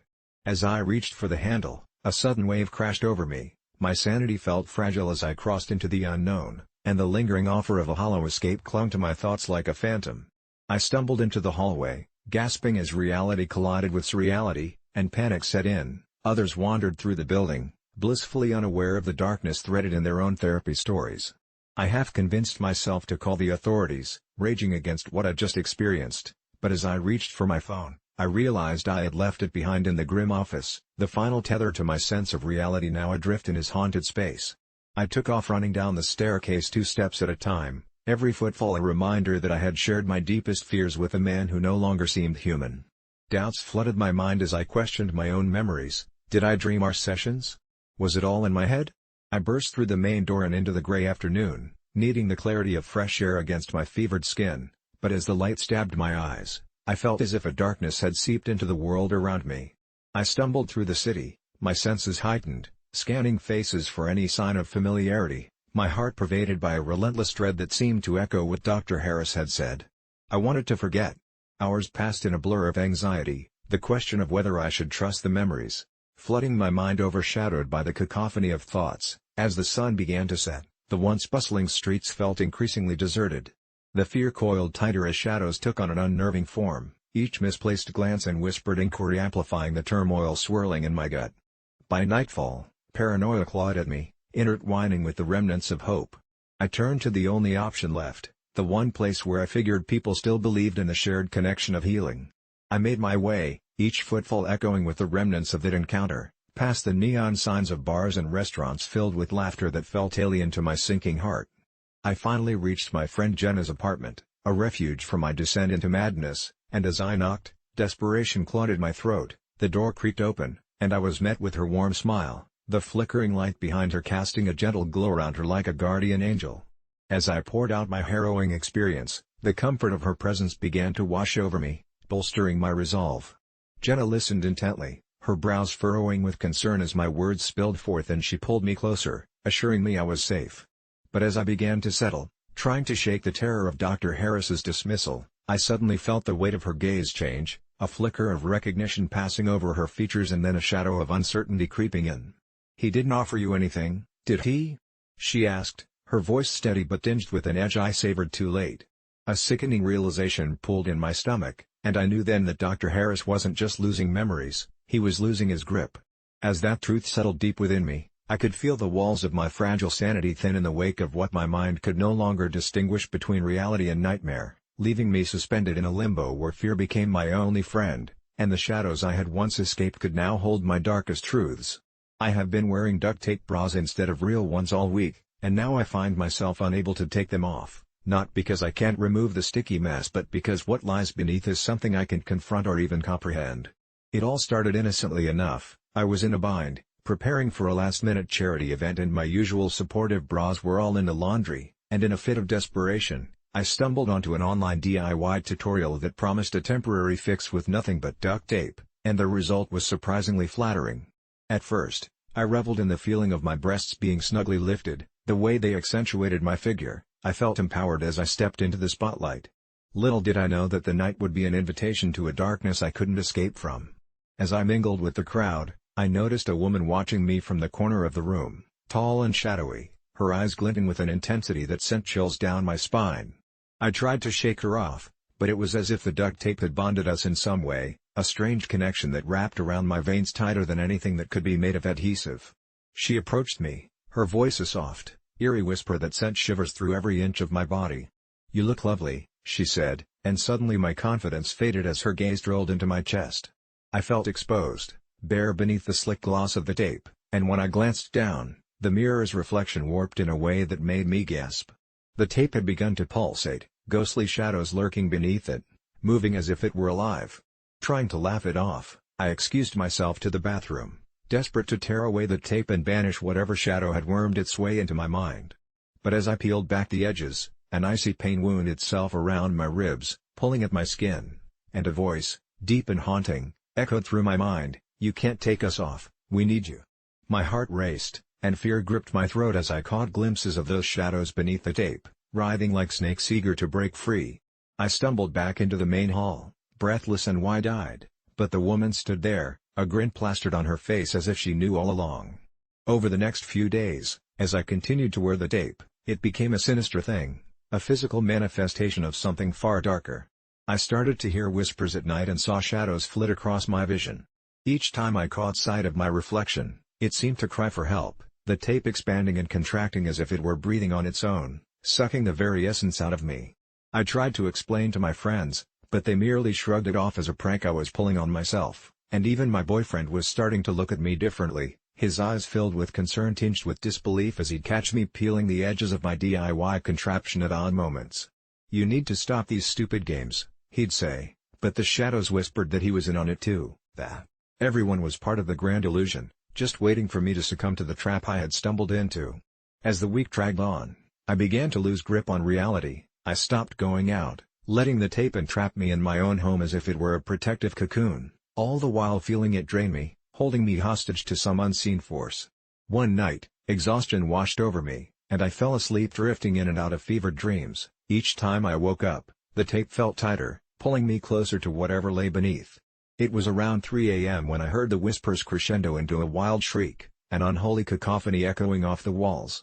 I shot up in bed, my heart pounding against my ribcage, and in that instant, I caught a glimpse of the woman from the event standing at the foot of my bed, the shadows weaving through her hair and piercing through her hollow eyes with malice.